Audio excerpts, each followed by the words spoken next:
We better get back, because it'll be dark soon, and they mostly come at night. Mostly.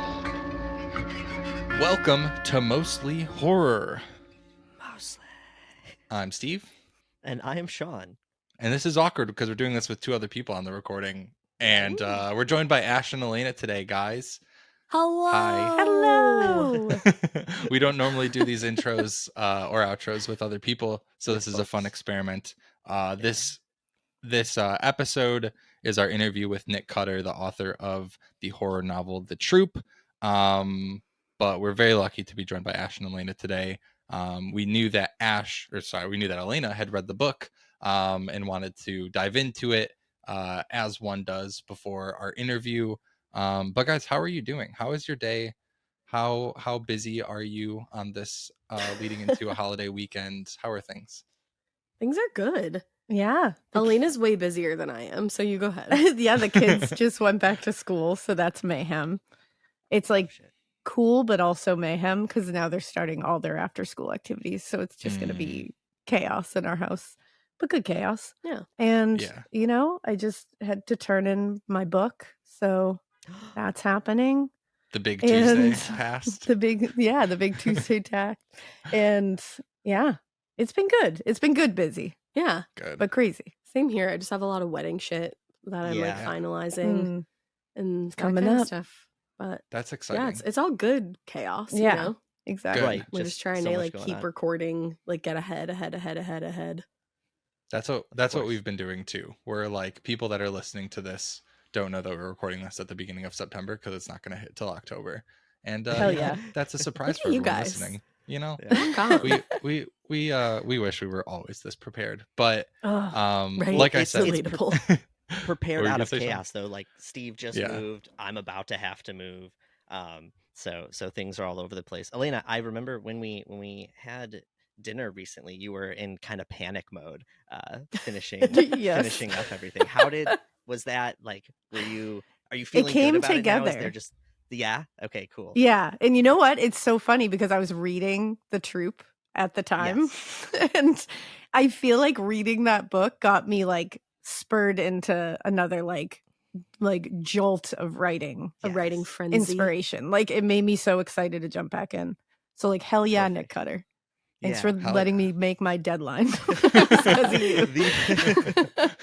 The coincidence of that was just absolutely crazy. I think I just texted you randomly because we had just talked, and I was like, I wonder what she's reading right now, if she's reading much horror, and just decided to ask you. And you're like, oh yeah, I'm reading The Troop right now as I'm 12 chapters in. And I was like, you were like, shut the fuck up. Yeah, literally. Like, what? It was wild. It was the universe. Yeah, 100%. It just fell into place. So I gotta. That's a great Steve. segue. Oh, you can take the question, Sean. You're the one who knows the most I'm about just the curious at what you thought about it. I didn't know even the premise going in. Like I had no clue what it was going to be about. I just saw it recommended on Book Talk, and that's pretty much where I was. I knew like that there was a Boy Scout troop involved. I knew there was an island. That's about all I knew. And I was like, all right, well, I guess. Yeah. And I was like hesitant at first because I was like, well, it's a Boy Scout troop. I don't know if I'm going to be able to like follow along in their heads that much, like 14-year-old boys. Like, so, but I'm always willing to give it a shot because I've been proven wrong a million times with books like that. So I was like, you know what? This is getting like heavily recommended, and it's like always on those lists of like this book will fuck you up. And I was like, all right, sign me up, I guess. I was like, let's go. And I loved it. Loved it. Could not stop. I was listening to the audiobook in the shower. I was reading the physical book when I could. I like couldn't get away from this book. And it was wild how I gave a shit about every single one of the characters. Yeah. Like I cared about all of them. I felt things about all of them. I was terrified about Shelley from the jump. Dude. And sounds like you should have been from what you told me. Shelley's a horrifying character and so well made. He's 100%. A well-crafted, like wild character. Yep.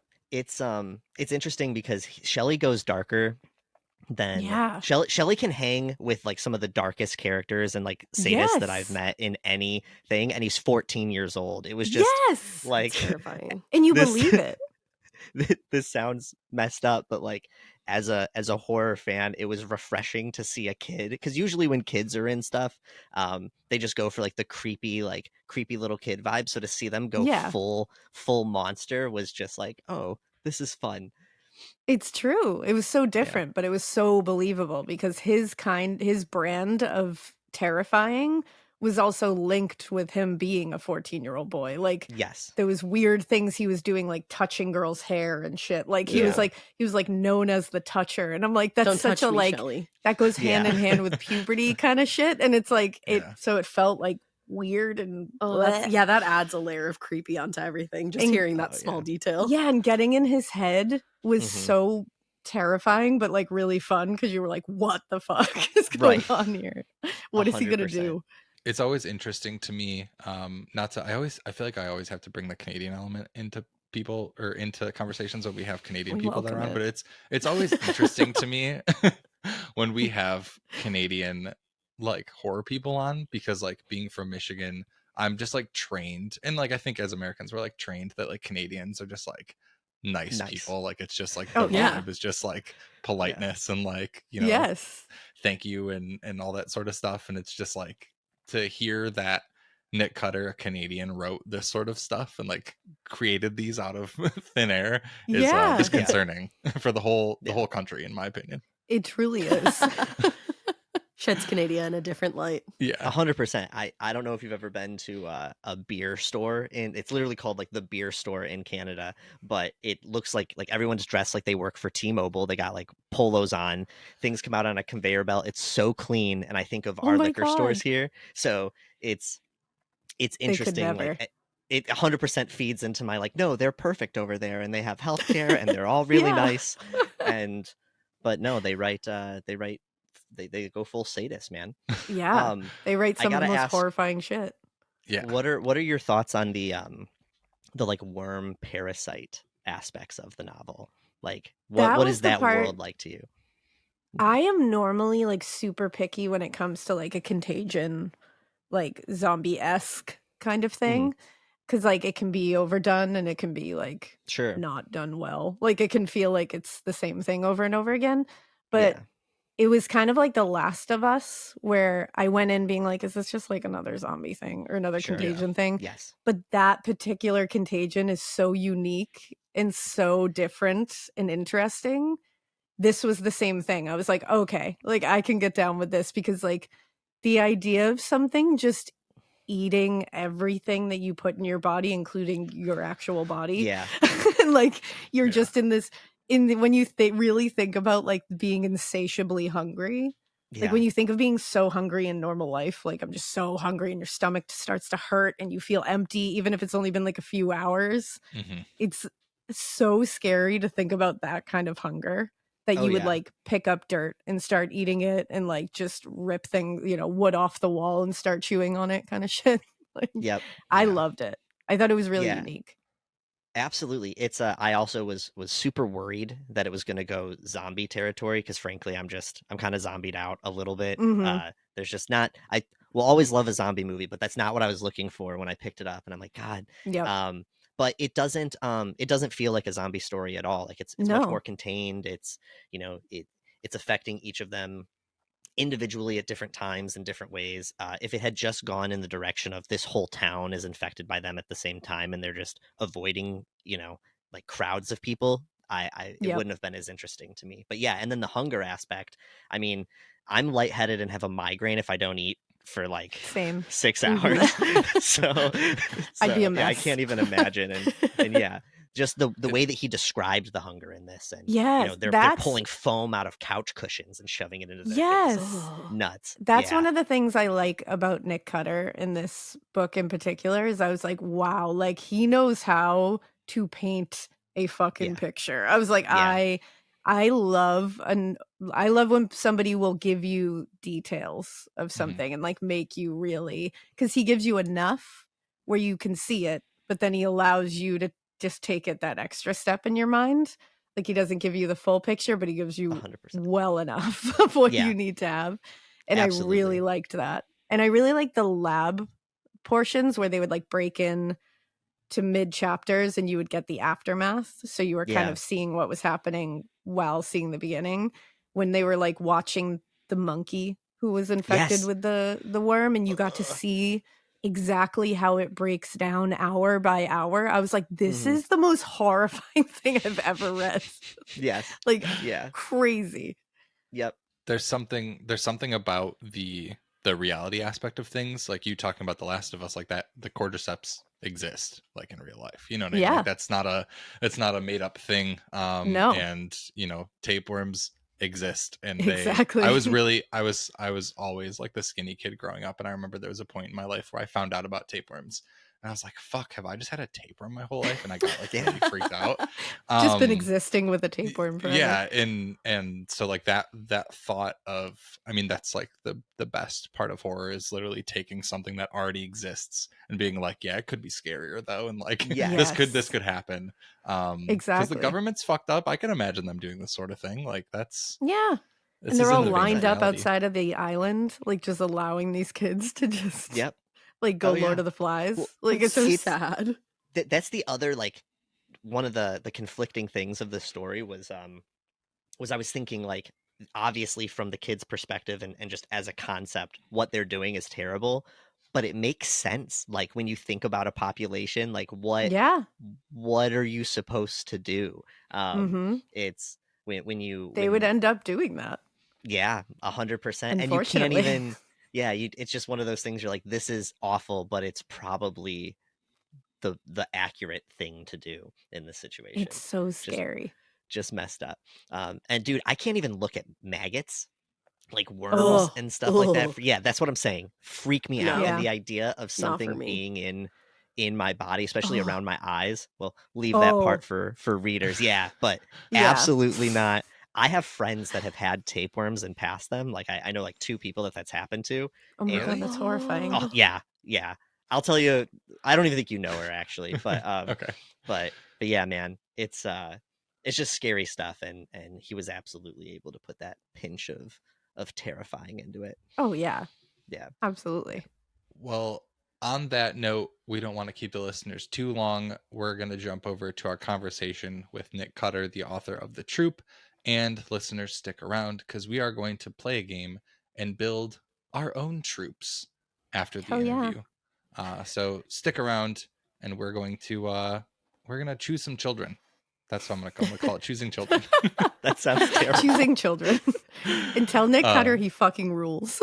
Yeah, dude. Love Alaina. All right, everyone enjoy our interview with Nick Cutter.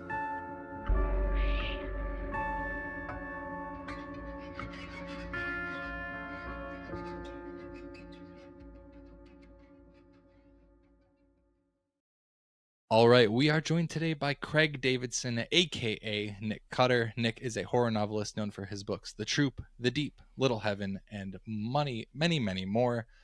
Craig, thanks for joining us today. Hi, thanks for having me, Steve and Sean. Yeah, absolutely. So stoked to have you, man.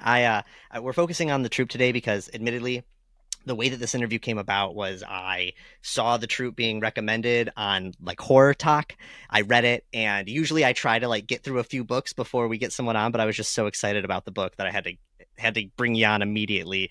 And and we have friends of the show that were like reading it concurrently or have read it in the past. Yes, we're co-signing while we're like, you know, organizing all this. I was like, there's an episode in this book alone, so very stoked to have you. Great, happy to be here. We're going to start off the interview with a favorite question that we like to ask every guest that we bring on the show, which is usually, asking for your intros to horror. I feel like with you, I have to ask who hurt you. There is some dark things that happen in this book. So yeah, Craig, we're looking for any early moments where maybe you snuck out and saw something from behind the couch that you weren't supposed to, or maybe you had an adult in your life that introduced you to some things earlier than they should have. Do you have anything like that to share with us today? Oh, sure. I think anybody who walks the road that we walked probably has, was entered, or given entry into those sort of dark passages a little earlier than a lot of other kids might have. So, I mean, there I mean, I think I was a kid of the 80s, right? So then as now, thank goodness, Stephen King has been and continues to be sort of this monolith over the world of horror. Of course. And back in the 80s especially, you really couldn't walk down the street without being hit in the head with a Stephen King book.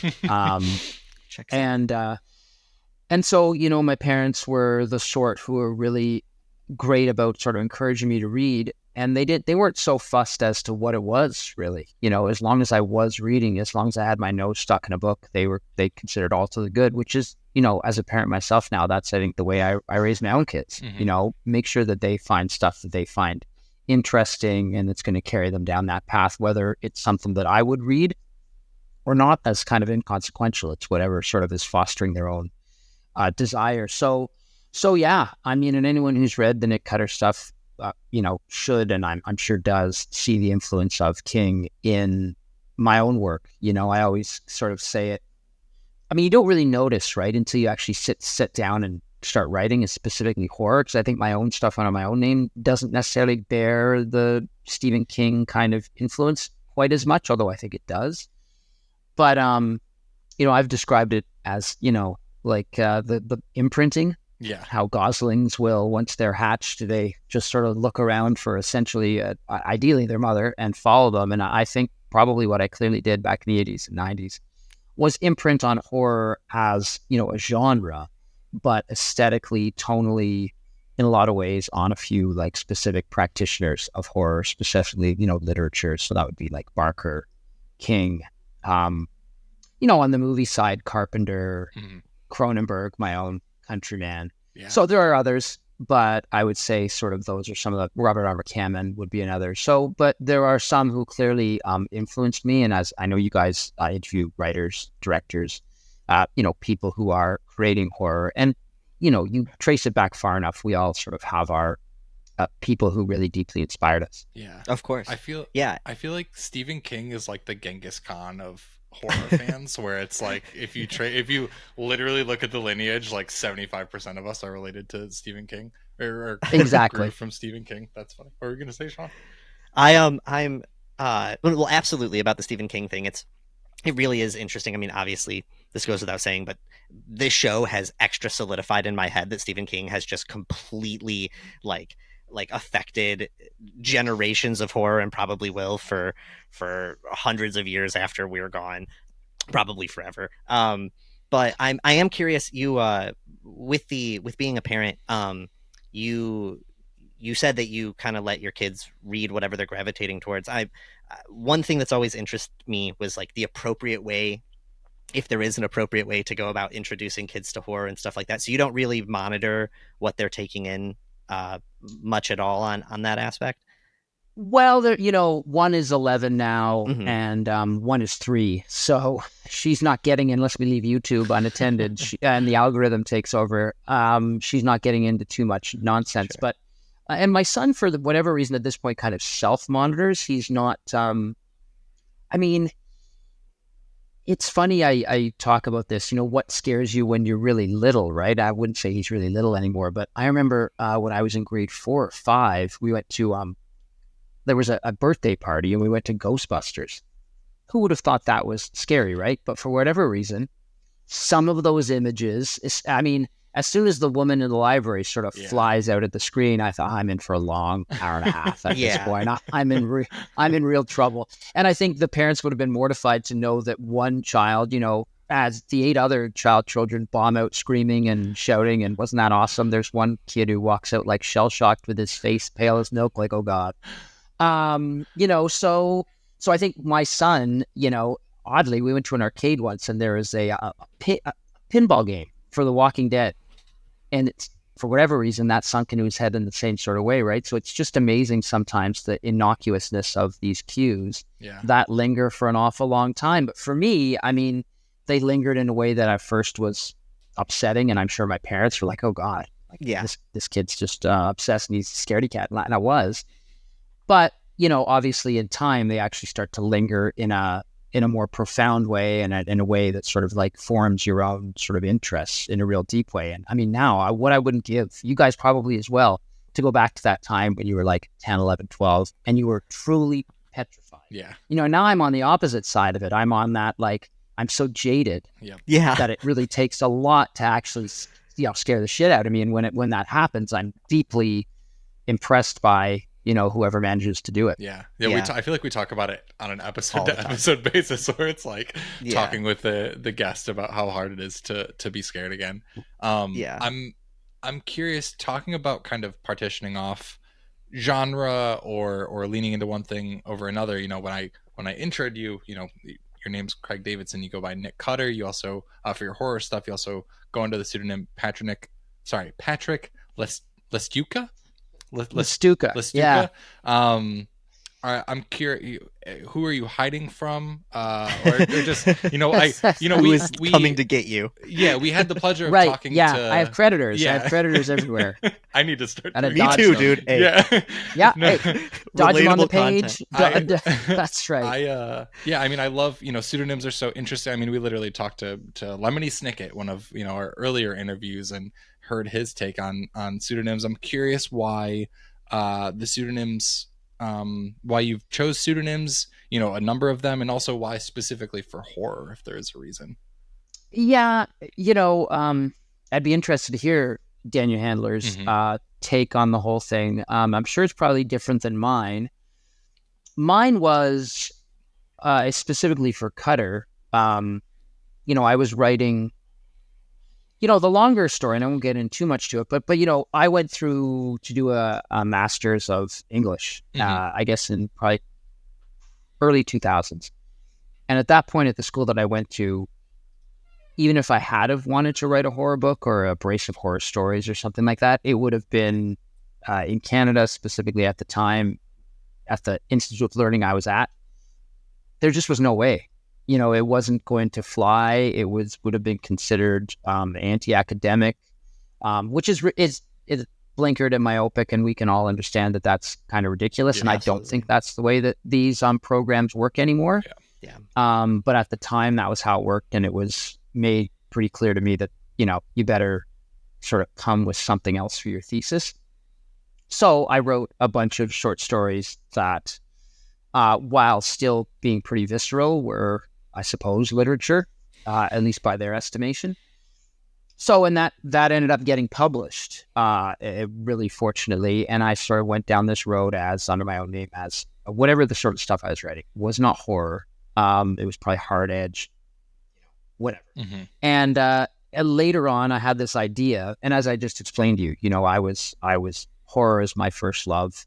So I always had this hope that I would get back to it somehow. And I did end up writing this book, The Troop. And when I sent it to my agent, a small concern on my part, is like, I thought this is a good book, but it's so far afield from the stuff that I had written. And I understood that there was a schism, but I was, thinking I would publish it under my own name, not really understanding how you go about doing a pen name. And so me and my agent sat down and we sort of discussed the idea that, frankly, within publishing and even outside with readers, is there's a hard line that some readers have in not being able to see some person as having, not even a split personality, as pursuing different kind of interests, on the page. And it would almost be confusing to them. So the idea was to split the camps. And so obviously history proves that that's what happened. But immediately after doing it, I remember when the book came out, I sort of did everything that I could to make sure that it was understood that, it's the thinnest of pseudonyms you could possibly have. Sure. And purposely so, because I had a lot of friends in the horror sphere that still do. And the idea that they would think that what I was doing was out of embarrassment. You know what I mean? I wanted to disenfranchise myself, disassociate myself from that work. I work as hard on the Cutter stuff as I do on any other stuff. I'm as proud of that stuff as any other stuff. That is the stuff that is keeping the lights on as well. So it would be, again, really shitty of me to not, give credit to my history of a horror, lover, and all the people that I grew up, reading and watching and loving. So to be a part of it is, a huge dream come true. But yeah, it was, to be frank, guys, it was a bloodless publishing decision. Sure. Sometimes it's just like that, I mean, we had, Nick is actually Nick Cutter. I mean, my son's name is Nicholas, and he is, as I said, just turned 11, and that book I think is 10 years old now. There you go. So you can see that, the reason. I mean, it was an honorific to my son, which we'll see if, as he moves into his teenage years, he thinks that's all that cool. But, I'm sure. And the idea too is that, I up until that age, I didn't have to worry about financial exigencies of life that much. I could sort of live on a small amount of money a year, thank God, because I didn't make a lot. So, at a some level, you actually make these decisions too, because you have a mortgage and you have, sort of monetary sort of considerations that are in advance of what they used to be. Yeah, sure. At least you didn't name one of the kids in the troop after Nick. You just named your pseudonym after Nick. That's like a better consolation, I feel like, All right, yeah. I did have this habit. I had this family friends, and in all the early Davidson books, I killed them off in various ways, or embarrassed them in some way, Sure. And I know a lot of people use names as honorifics, and that's great too. Yeah. But I also like to use them as embarrassing. Sure, settle scores, and exactly. It's Cathartically for me, it's a completely it's a power trip, and it's a one-way catharsis. Yeah, it's your world. Yeah. They're just living in it. However you say that, or dying in it. Hey.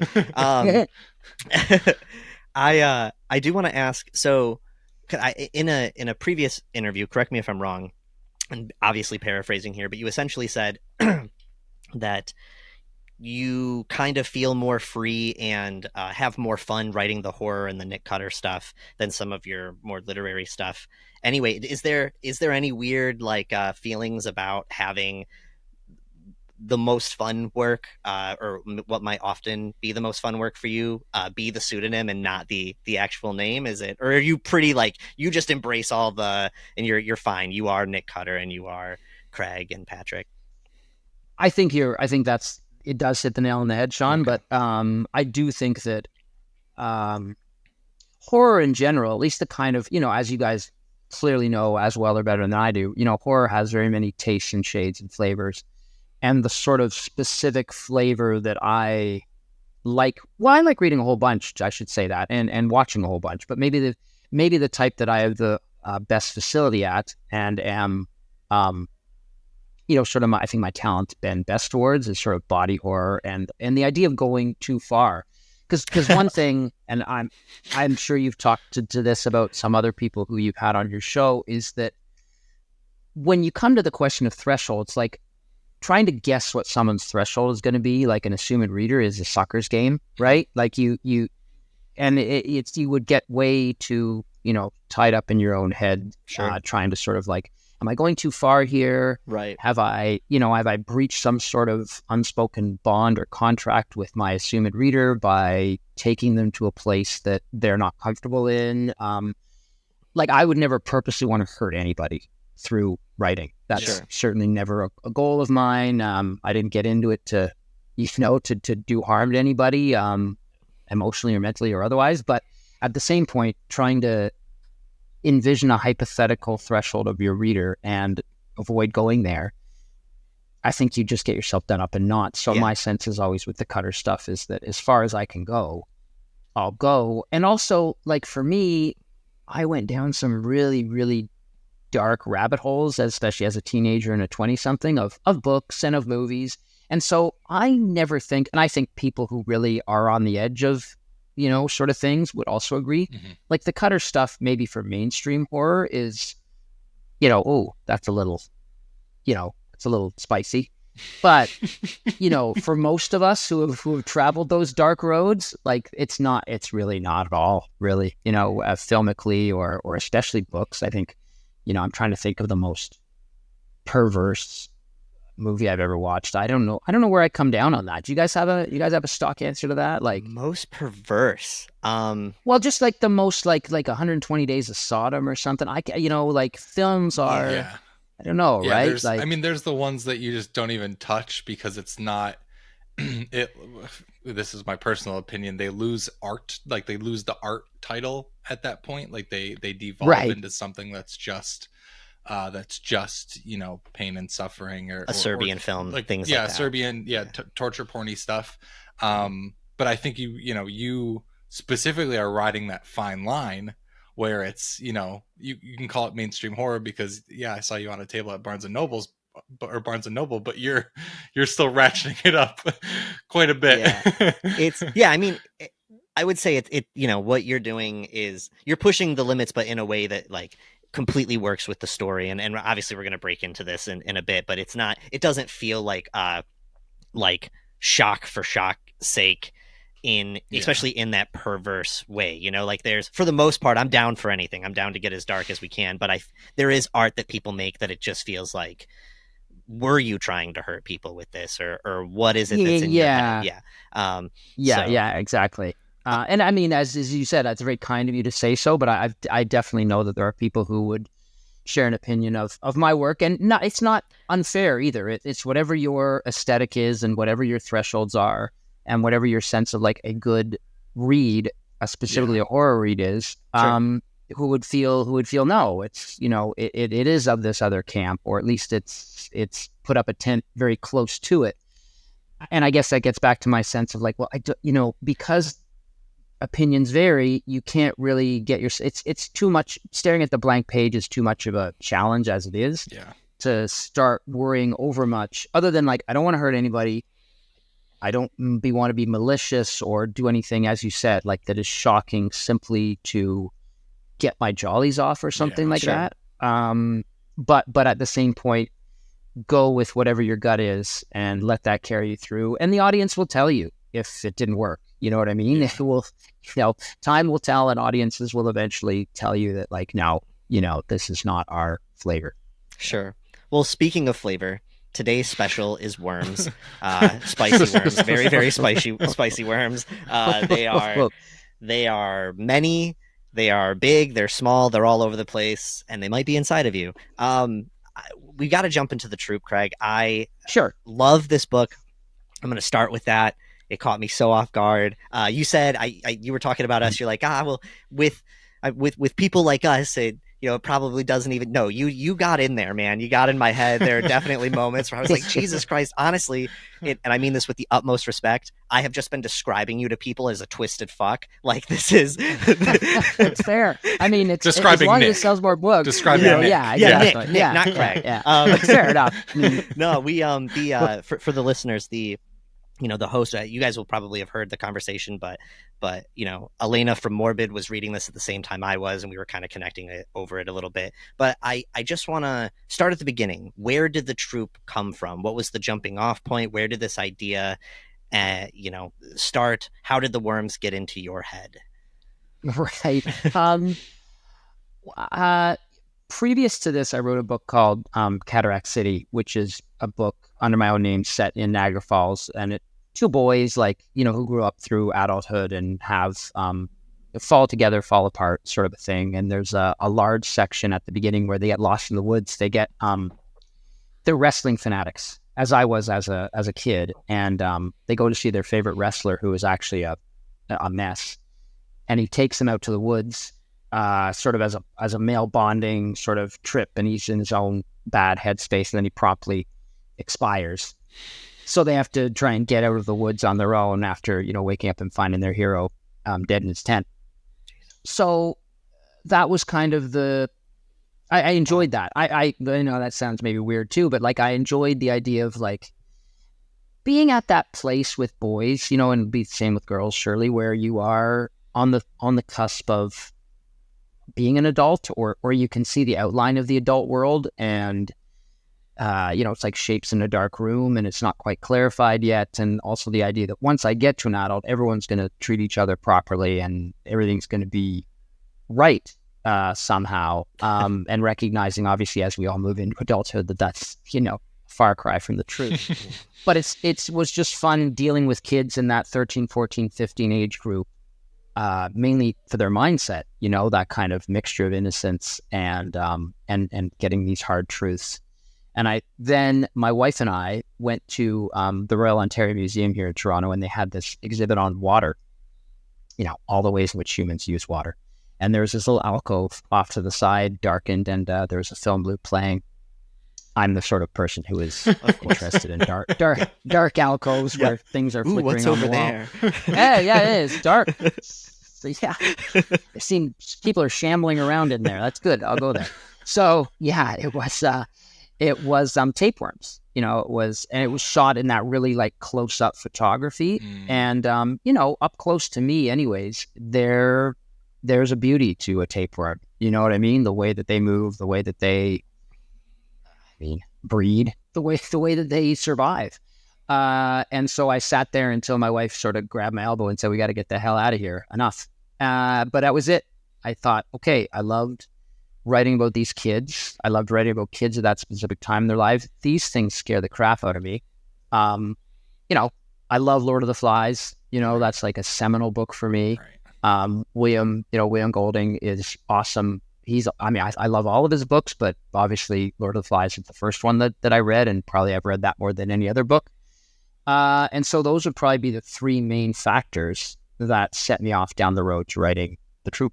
Yeah. I'm curious. So you being from Toronto, I looked up Falstaff Island, and lo and behold, it exists in Canada, but it looks like it's like tucked away in like, I don't know if that's the Yukon territory. Where Sean and I are from Michigan, so I'm like semi-familiar with Canada, but like not all that familiar. So I was curious, like, where were you just looking at small islands on the coast up there, or not on the Hudson?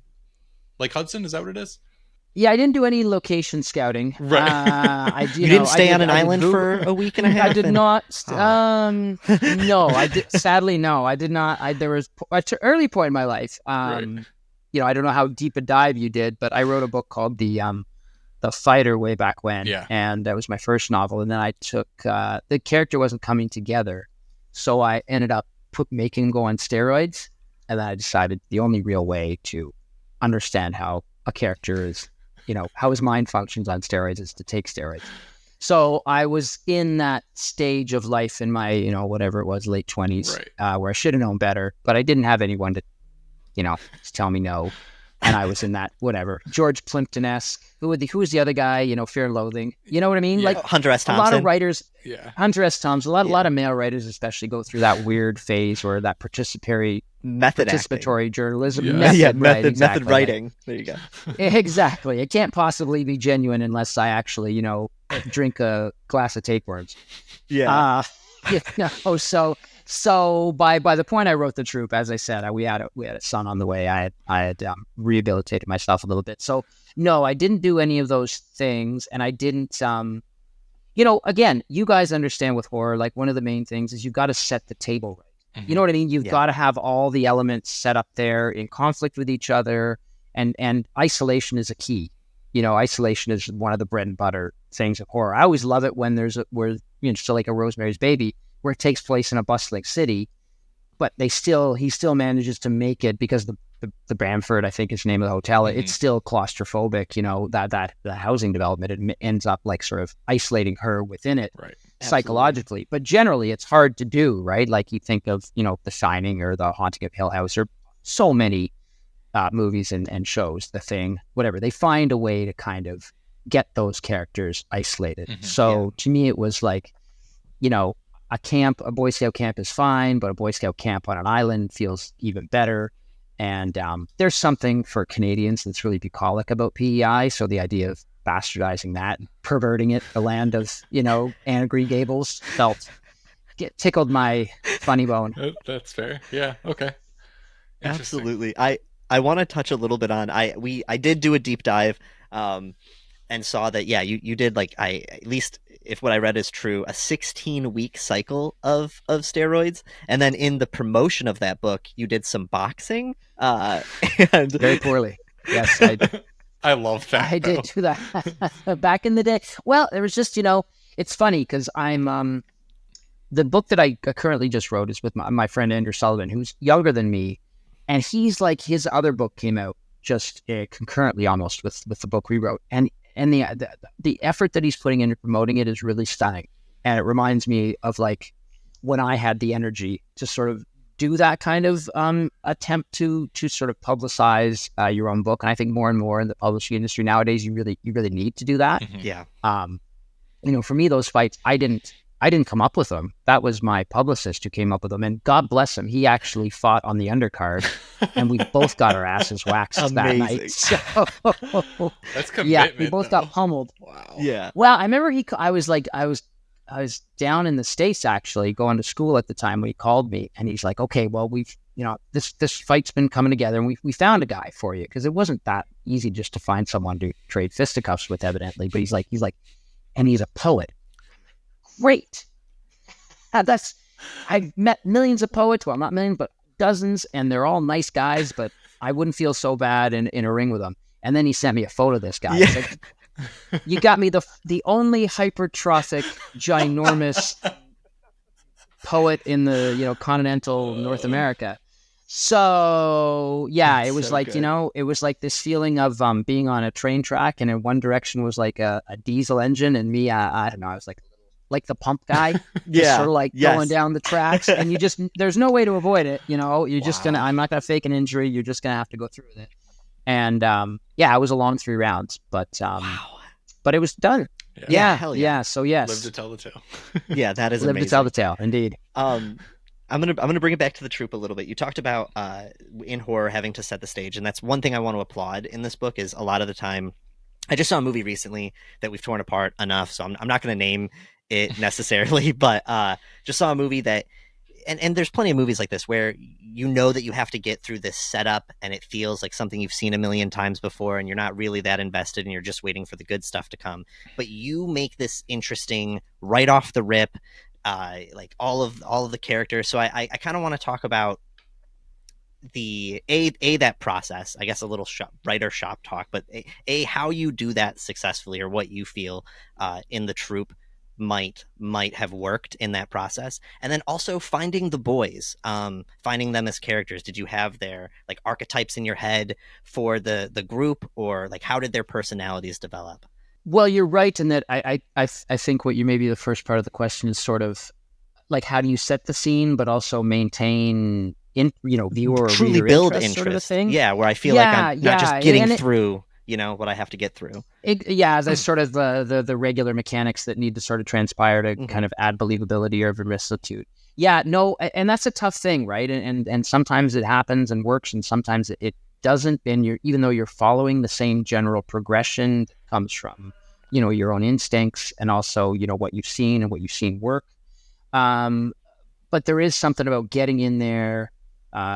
Sometimes you got to take some chances early too, to really invest the reader. And sometimes you'll discover reader to reader, or I guess viewer to viewer, it doesn't work across the board, but it doesn't have to. Right. You know what I mean? Obviously, not every choice you make. I mean, it's it's when there's.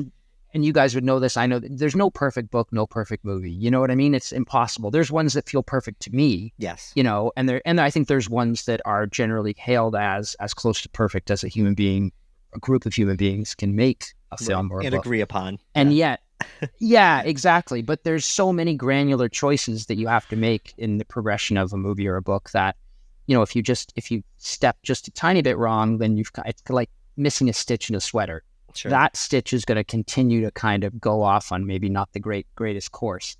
But that you just set that aside. You recognize I'm a human being. I'm not gonna nail everything, but nail ideally the stuff that I can do and that feels true to me, I think. And so weirdly with the characters, if I'm being completely honest, for the first time in my life as a writer, I said, listen, I'm gonna kind of make them archetypes.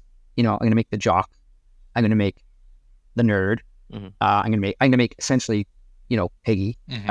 And I'm going to make the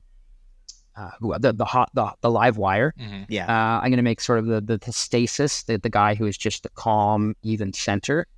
I'm going to make the crazy guy. I mean, the psycho. Yeah.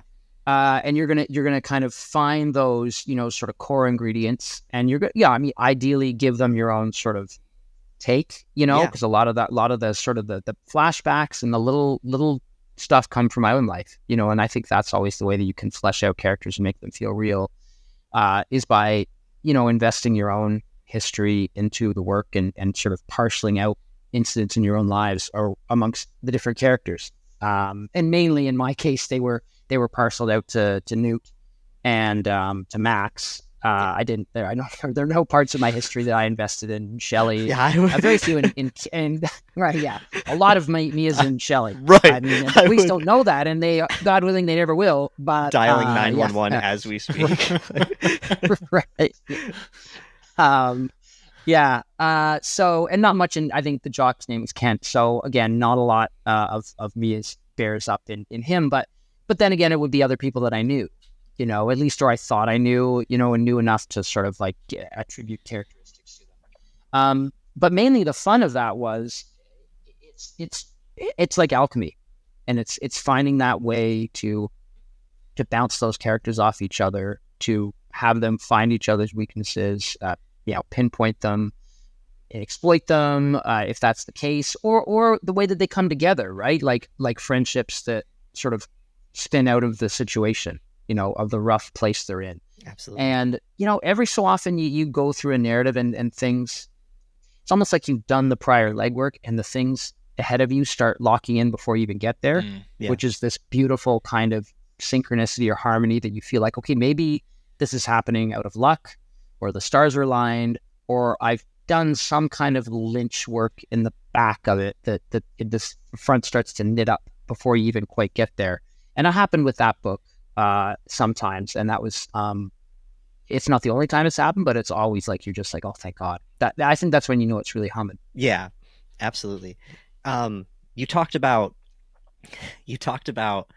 going too far and people's thresholds, and I'm completely of the mindset that, especially with horror, like I think that there is no subject or thing that could happen or character or age or anything that is too taboo in itself. It's just about how you wield it. It's about how you decide to go about it. I think you go about it perfectly, but I with that, I want to go into Shelley, because I would imagine that if you have any controversy or negative responses from this book, it is because you have a kid, a young boy who, I mean, you do terrible things to children in this book in general, but but Shelley himself is this evil and rivals some of the worst villains and terrible characters I've read or seen in any book or movie. So could you talk a little bit about that, about building Shelley and the decision to go as dark as you did? Yeah, well, again, where Shelley sprung from, I'm not sure, Obviously, I've read a ton, and not just horror, but William March's The Bad Seed is a great one, where it's a girl who is a little psychopath. Yes. And The Wasp Factory by Ian Banks. Stephen King has some very classic, sort of psychopathic little kids and adults who run around as irritants, really, and they're I mean, on a plot level, just if you're just talking about the nuts and bolts of how to get that engine up and move it, throwing a psycho in there, because then it's like all bets are off. Everyone else is trying to sort of approach this situation from some level of empathic connection, or maybe they're a little selfish, and that's a problem, but might not be enough to upset the apple cart overall. But when you chuck in a psychopath, whose objective, in fact, is to, in this case, maybe not even leave the island. Right. Or be the only one who does, or treat it like his little sort of playground while he's got it, then, it's just it's shockingly fun. I hate to, I don't think it speaks about me in any way. Like, I'm like sort of like regressing, and like, it's Nick. I don't abdicate anything that I wrote about Shelley. Yeah, Sure, it's Craig, it's Nick, course. it's whatever. Yeah, it's me. But one thing I did notice, and I can't think of too many movies where this happens, and it's true, but I was not aware of it until I wrote the book, is that you can, like, there's a hierarchy. Killing an adult is, it's like, of course, it's a horror movie. Some adults got to die. Sure. Killing, and if they're randy teenagers, then even more so, they deserve to die. But killing a kid is the next level that's okay. Now we're starting to cut up against the bone.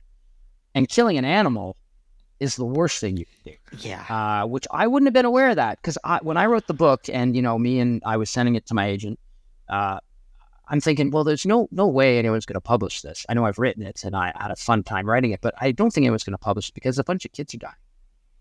Turns out nobody had an excess of a problem with that.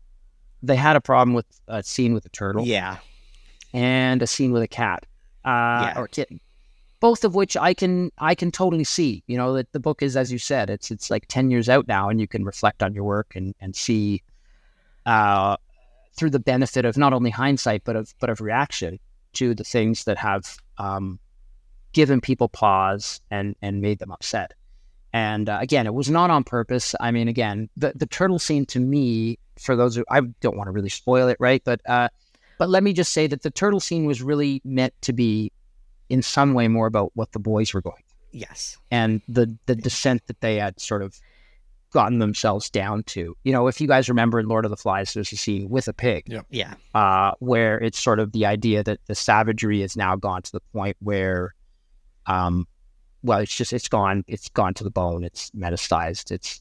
It's bad, right? So sort of the main turning point, other than sort of the death of Simon in that book, where it's like, this is, we are now in a place of where logic and rules no longer apply, civility. So it was sort of a take on that in a small way. But then I tried to have the leavening bit afterwards where the boys saved the turtles, the baby turtles. Mm-hmm. You know what I mean? Sort of as a mea culpa for what they had done. So in all that, I had known I was going to do, and to me, it felt very much within the realm of the book that I was writing. And I guess I still agree that would be the case, at least if, honestly, I believe that. But I also realized that it really offended a lot of people. And sure. Strangely, that kind of, I don't know, as a Canadian or just as a human being, I'm like, oh, well, shit, I really was not. I did not want it to be seen to that extent, right? But, and again, if someone, I wouldn't want anyone reading the book and, how do I say it? Like people who really enjoy that sort of stuff, the few amongst us who actually enjoy that sort of stuff, and they get a kick out of the book, I would really feel upset that I had given them that kick. Yeah. Not that anyone's written to me to say that, because I would be on the phone to the FBI. Sure. As soon as I could. Oh, there's so many things. It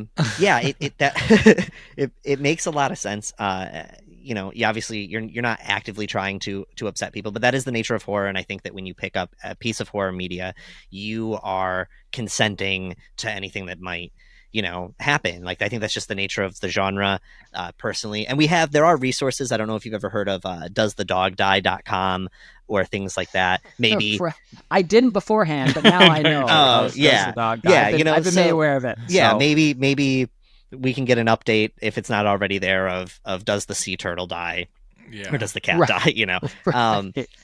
But yeah, that moment. Well, first off, what Steve was saying when you were talking about the spoiling anything, we do let everybody know at the beginning of the episodes that we highly encourage everyone to read. We would rather them not listen than to spoil the art for themselves. Like, okay. Yeah. When these are not, they're not cataclysmic spoilers anyway. Yeah, sure. So it's anything you could find online with Absolutely. the quickest amount of cursory checking. Right. But we do encourage that. But I just want to say that the sea turtle death does not feel like a throw in. It doesn't feel like a shock thing. It is very much so, at least to me, what it felt like.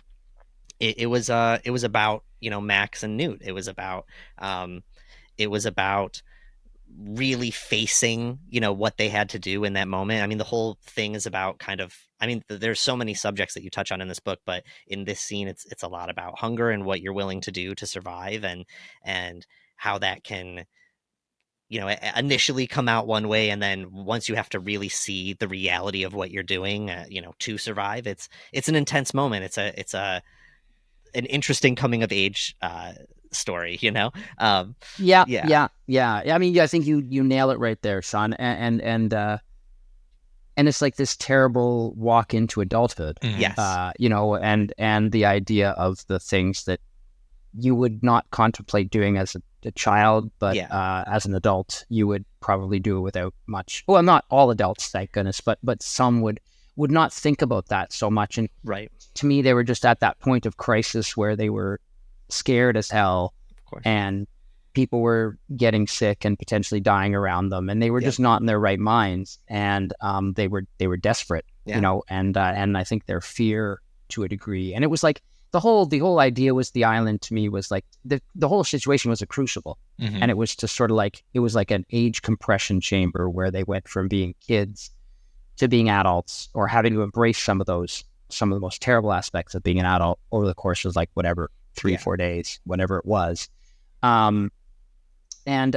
mean, one of the things, and I know you guys are, you all things horror, but I'm sure you've spoken to other authors about this, but, the troupe has been in and out of, people have optioned it, people have, screenplays have been written, there's been, but it's one of those ones where, and it currently is optioned, and it's one of these ones, I mean, there's some like The Exorcist, obviously that was written by the author, and it was a huge book, and it was just like, it hardly had to change anything between the book and the script, because it was just sort of fundamentally so perfect to just sort of transition.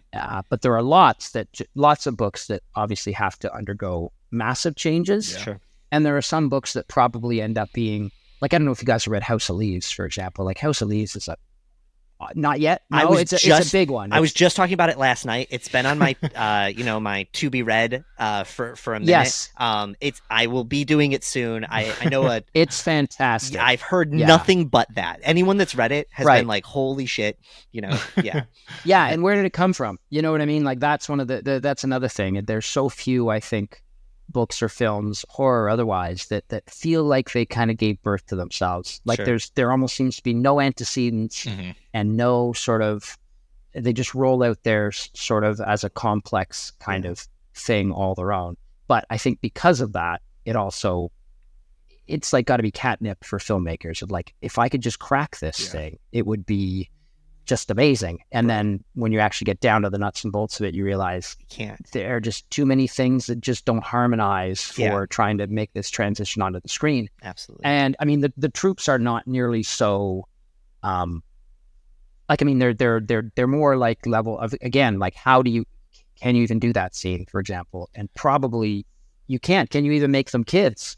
And I think there's some issue where the sense is, well, why don't we make them randy teenagers instead, and sort of have it like be a party romp on an island, and that would be, I mean, I could see that being a perfectly interesting and fun, tonally different, most likely movie. I could see that. I just don't know that.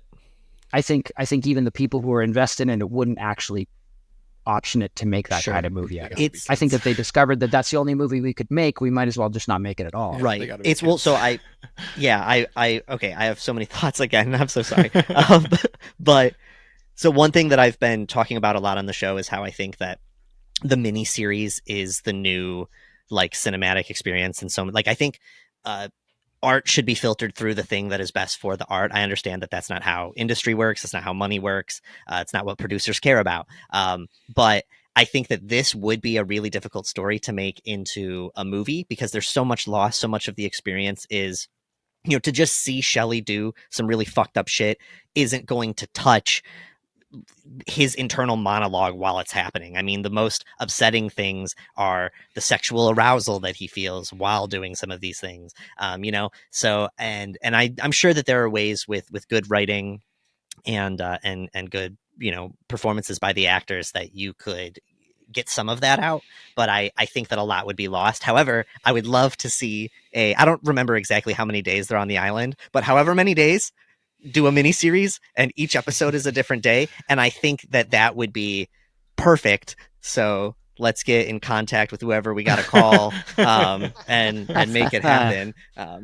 Yeah. I share your, I don't know if Steve, you feel the same, but I do share your opinion that I think some of the best horror is being done on long form TV right now. Obviously Flanagan, I think, leading the vanguard of that would, at least in my, my viewing, but all sorts of like great, as you said, like you can develop things more, you can play atmospherically, you can do a lot of different things. So I would completely be down for something like that. And Yeah, exactly. I think I mean, so far at least the takes have been film, but that doesn't mean that couldn't change. It would be really someone walking into the, and I'm not the one to do it. I've discovered, at least to this part in my writing history, that the great swan song, or no, that's the wrong word. The siren song is hey, Nick Pizzolatto, he was like a novelist. He wrote a couple of like books, and then suddenly he's writing True Detective. Yeah. And suddenly he becomes this kind of like avatar for like, well, anybody can do it. Yeah. You know what I mean? Like anybody can have like a massively influential sort of seminal landmark TV show from, coming from a novelist. Yeah. I'm here to tell you, and I can tell you that amongst my novelist friends as well, there is a wide chasm between novelist and sort of showrunner or screenwriter, like sort of screenwriter, especially of that level, right? Yeah. You know what I mean? Could you get a movie made? I mean, I think so, but I noticed myself, again, a lot of what you said, Sean, about inner monologue. I mean, that's a tool of novelists that screenwriters do not have, and they find other very clever, meaningful ways to kind of like in addition to great performances by the actors, to get those sort of things across. And I think a lot of us on our side, my side of the fence, struggle with, well, how do I do that? How do I impart that character with sort of the sort of range of emotions and maybe creepiness in the case of Shelley that seems to be on the page, but would be a harder transition onto a screen. And, some people can do it, and it's an art, and I've never, to this point, have not harnessed it myself. Yeah, I mean, there's a reason why Hellraiser is not a direct, like, translation from the Hellbound Heart. Like, I remember, reading the Hellbound Heart and being like, there's no way you can do the stuff in the opening, 20 pages. Like, it would never, you can never make it happen visually. And yeah, I mean, we had Paul Tremblay, Cabin at the End of the World, and then Knock at the Cabin comes out. I'm reading that right now. Yeah. Oh, so great. Good. Digging it. Great novel. Yeah, very good. Very good. Very good novel. And you can see immediately, I haven't seen I'm nearly finished the book. My wife just read it and loved it. I've read all of Paul's other stuff. I don't know why I've been late to the party on this one, but you can see why in reading the book. It's like, apparently, Shylem, I'm sure he spoke to you about this. There was some kerfuffle about, first of all, like the two screenwriters who actually wrote it,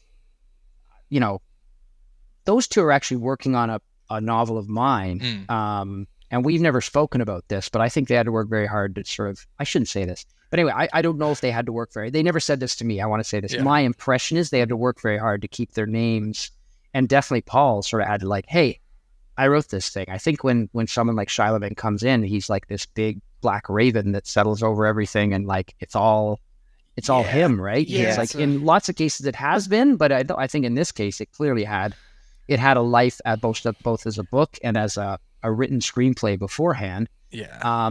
But you can see how the book itself, like, just if Shylem messed with it, I don't know why he would have, because it feels like you just could have put that on the film and it would have been awesome. Yeah, circle back with us after you watch the movie. Well, I was about to say, finish the book because I don't want to spoil anything, but I will say that I think that M. Night did Paul an immense disservice. And there's just no way. He completely changed the heart of it, but that's all that I will say. I don't want to spoil anything for you. And frankly, I mean, we spoke with Paul right after the film came out. Actually, we saw the film and had read the novel, and he's very much, you have to. I'm assuming you have to have the mindset where you're giving your child your novel up to be interpreted in whatever way. And I know he was consulted about any changes that may or may not happen and things of that nature. But I mean, Sean and I talk about this all the time with novelists or people that have adaptations of their work, where it's got to be such a, I mean, talk about like kill your darlings, like you're like giving this thing up and you just have to be content with it. So you talking about optioning it, there's the point of knowing that screenwriting is a different beast, but still the the aspect of things where it's like you know, we're talking about how amazing this novel is, and you're like, yeah, well, someone's gonna fuck around with it and turn it into a movie. Like that makes me uneasy to think about. But well, some of it is you just, you know, you kind of consent's even the wrong word. Some of it because my first book of short stories was turned into a French movie by a really good, well-regarded French director, and like he brought to the material.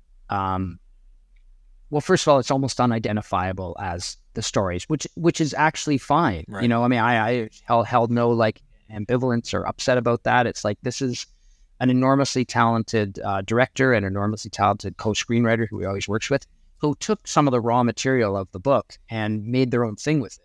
And they never told me any differently, though. You know, there was never any kind of like, we are going to slavishly adapt your work, so please just be sure it's in. I mean, they said it was in good hands, and I'm like, I believe you, because and that would be the same with M. Night, because frankly, I've liked a great deal of his movies, and I think he's a really, really talented creative. And so the idea that Paul's book would have fallen into his hands, I think initially he would have felt like really super, super happy about that, because I mean, for every, I don't know, I can't imagine what the number is. Like, of 100% of books optioned, if 5% of them get made, that's probably on the high side. Yeah. Right? So the idea that you would fall into the hands of a director and a creative person who almost immediately that you're going to see his version of that on screen, that in itself is amazing. Of course, it comes with evidently some consequences in this case, but I think almost in any case, it comes with some consequence, because they fall into the hands of these really talented, you know, auteurs at some level. And the idea that they would just sort of like want to do an one-to-one recreation of your book, it's like, well, that robs them of creative autonomy and craft on their own. Oh, I have so much I want to tell you, and I can't. We'll have to talk again. Well, send us an email. You have our email. Send us an email when you finish both. But you know, there's so many personal opinions there. I'm like, man, if I was a director and I loved this piece of work, I would just want to do my best representation. But I will say, to be fair, on like the majority of the press tours that Paul's been doing, even for The Beast Within that just came out, he wears a shirt that says the book was better. So listen, the guy gets it. And his name is like huge as hell in the opening credits. So it's all right. Good. One thing, good. You know, we're running low on time. I don't want to keep you too long, but you talked about in your intros to horror Stephen King. Obviously, you know, I don't want to belabor the fact, but we got to talk about King. I'm sure he said many things about it, but there's, you know, a quote talking about The Troop where he says, "The Troop scared the hell out of me and I couldn't put it down. This is old school horror at its best." And I'm sure he's said things about, you know, novels after that. I'm curious what that means to you. And if you have any relation or have had any, you know, relationship with King now that you've been deep in the horror sphere. I mean, you know, the first answer is what did it mean to me? I mean, everything, right? Like that's, I remember when my first Rust and Bone came out, my first book, I was living in Calgary at the time. And I mean, blurbs seemed to mean a lot. They felt like they meant a lot at that point. And it was not a horror book. So I did a lot of DIY stuff, which I didn't know any better not to do. But as we've already spoken about some of the other stuff I've done, it wouldn't surprise you that I showed up to a Chuck Palahniuk reading. And, you know, I'm waiting in line with my own book. I love that. And he's like, well, you're supposed to take one of my books, not give me one of your books. I'm like, well, I am going to buy your book too, but I just thought like we were both published by the same publisher or his initial first publisher. And I thought, how else do I do this? Yeah. How else do I get these nice things to be said? So I gave it to him, and then I don't know how it got in the hands of Clive Barker. I don't think it was me, but maybe my agent at the time or somebody knew that I had like this affinity for horror and decided to sort of try and get it to some horror people. And I was at home in Calgary and the phone rings. And honest to God, it was Clive Barker, an old landline phone. Fuck out. It was a very quick conversation, and I was like just totally flabbergasted, right? But these are the things, right? I was into movies, but not so much as I was into books. So these are like literally my heroes. Yeah, that absolutely is on the other end of the phone. Like someone who I grew up with. Yeah. You know, I was tucked away in libraries reading the books of blood. I was, you know, Christmas Day, you know, in front of the fire reading Everville. So yeah, when that happened with King, it was the same feeling, you know, and never have had the chance to thank him, but he's like so gracious with his work. And so it was funny. Everyone would say when I was, you know, when you're a kid, right, you're starting to write at like 14, 15, 16, you think, oh, I'll be the next Stephen King. Why will I not be? Until you know, because you look at Stephen King and he just looks like a guy. Yeah.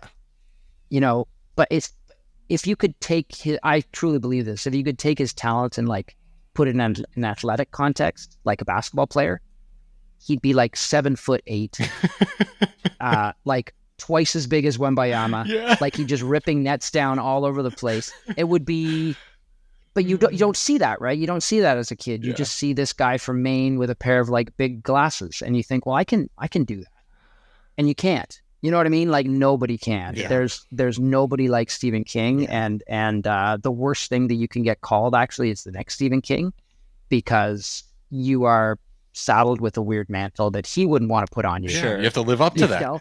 Yeah, that's you never will. Wembanyama. Yeah, you Wembanyama. never will. The expectations. next Jordan, the next, you know, whatever, you know, the next picture you're in, or you know, the next Oppenheimer, the next Einstein. Yeah, okay, sure. Yeah, like these people come around very often. So but to have sort of just breached his area of influence for a moment was really gratifying and meaningful. And I think there are so many of us who have been very touched by Stephen King's work. Absolutely. And to have even to have that is, it really is, it's super meaningful and will go down for me. Like, this is really morbid. I don't want to go too much deeper into this, but like, I don't know about you guys, but there are only so many times when you hear someone has passed away that it's like a famous person where it's like, oh God, you know, and it's so individual to you, right? Like there was this one guy, Gord Downey, up here in Canada, who had this band, The Tragically Hip, which is huge in Canada, but was never big in the States. But like, we would go watch them every summer, and like, he got brain cancer and passed away. And that really hit me hard. And I don't think there's going to be anybody else who's going to hit that way. And I hope for Stephen King, I hope it is 50 years from now with science. I don't know. You know what I mean? But I know when that day comes, it's going to be one of those things that just will, like, it's a part of you. You know, my parents, it was like when Gordon Lightfoot passed away not too long ago, that was for them like a huge like loss to them on a personal level. And so I don't think there's a bigger compliment you can pay to a person, that when you discover that they had passed away, that it just feels like a real emptiness and something passing out of you too. Yeah. Well, a piece of your world is gone. You know, it's this world that you live in, this, especially with these huge people that are inspirations to us, these monoliths, you know, to know that is gone is existentially strange. You know, even if you get rid of the sadness of it, which is obviously there, it is existentially really big. So, but that's hundreds of books from now for him. So we got so much more pages and pages. My man is still science. He's probably on testosterone creams. He's writing. He's probably, you know, he's getting it all out. Whatever it is that's taking everybody else, he's putting it on paper. Craig, we could talk with you forever. I could deep dive this book so much more, but we are getting close to the wrap time. So I want to bring up what we had brought up at the beginning of the interview, which is our segment called Mostly Horror Recs. We're looking for one or two horror recommendations that you want to throw at the audience. Like we said, it could be a movie, book, game, anything, and then maybe one non-horror rec, something that you feel like you really want to share.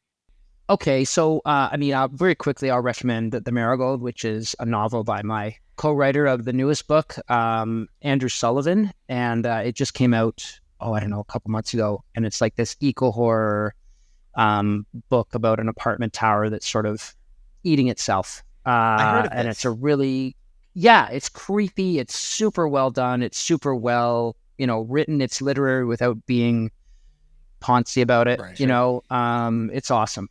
So I would totally recommend that, not just because he's a buddy. And sort of a nonfiction one. I mean, the most recent one I read, and I got to admit, I really dug it. And I don't really read books like this too often, but it was American Prometheus, the big slobber knocker about Robert Oppenheimer that Nolan used for the movie, which I have not seen yet. But I will, now when I watch that movie, I'm going to go in with a whole new sort of set of understandings about who the man was, his importance to history, some of the more off-putting. I mean, obviously there was a whole Star Chamber aspect of him losing his scientific license and what that said about American culture at the time. So, but anyways, I'm not a huge. I mean, I read them, but not too often do I read like historical biographies. But that was an awesome one. Yeah, wow, okay. That's a great. It's seeing Oppenheimer made me want to read it because of the the slight references that they even make to the book in the film. So yeah, no, those are great recs. Well, Craig, aka Nick, we've had an absolute pleasure chatting with you. Anything that you want to promote before we let you go? Want to make sure you have time. I mean, the newest book is The Handyman Method. It came out a couple weeks ago, so it's fairly fresh. So if people want to go snatch that up, that's me and my friend Andrew. But yeah, that's it. Hell yeah. Well, we really appreciate it. If you're listening to this and you, for some reason, just averted everything that we told you and you listened to this without reading The Troop, go check out The Troop. Check out all of Craig and Nick and Patrick's work, as well as The Handyman Method. Craig, we really appreciate the time.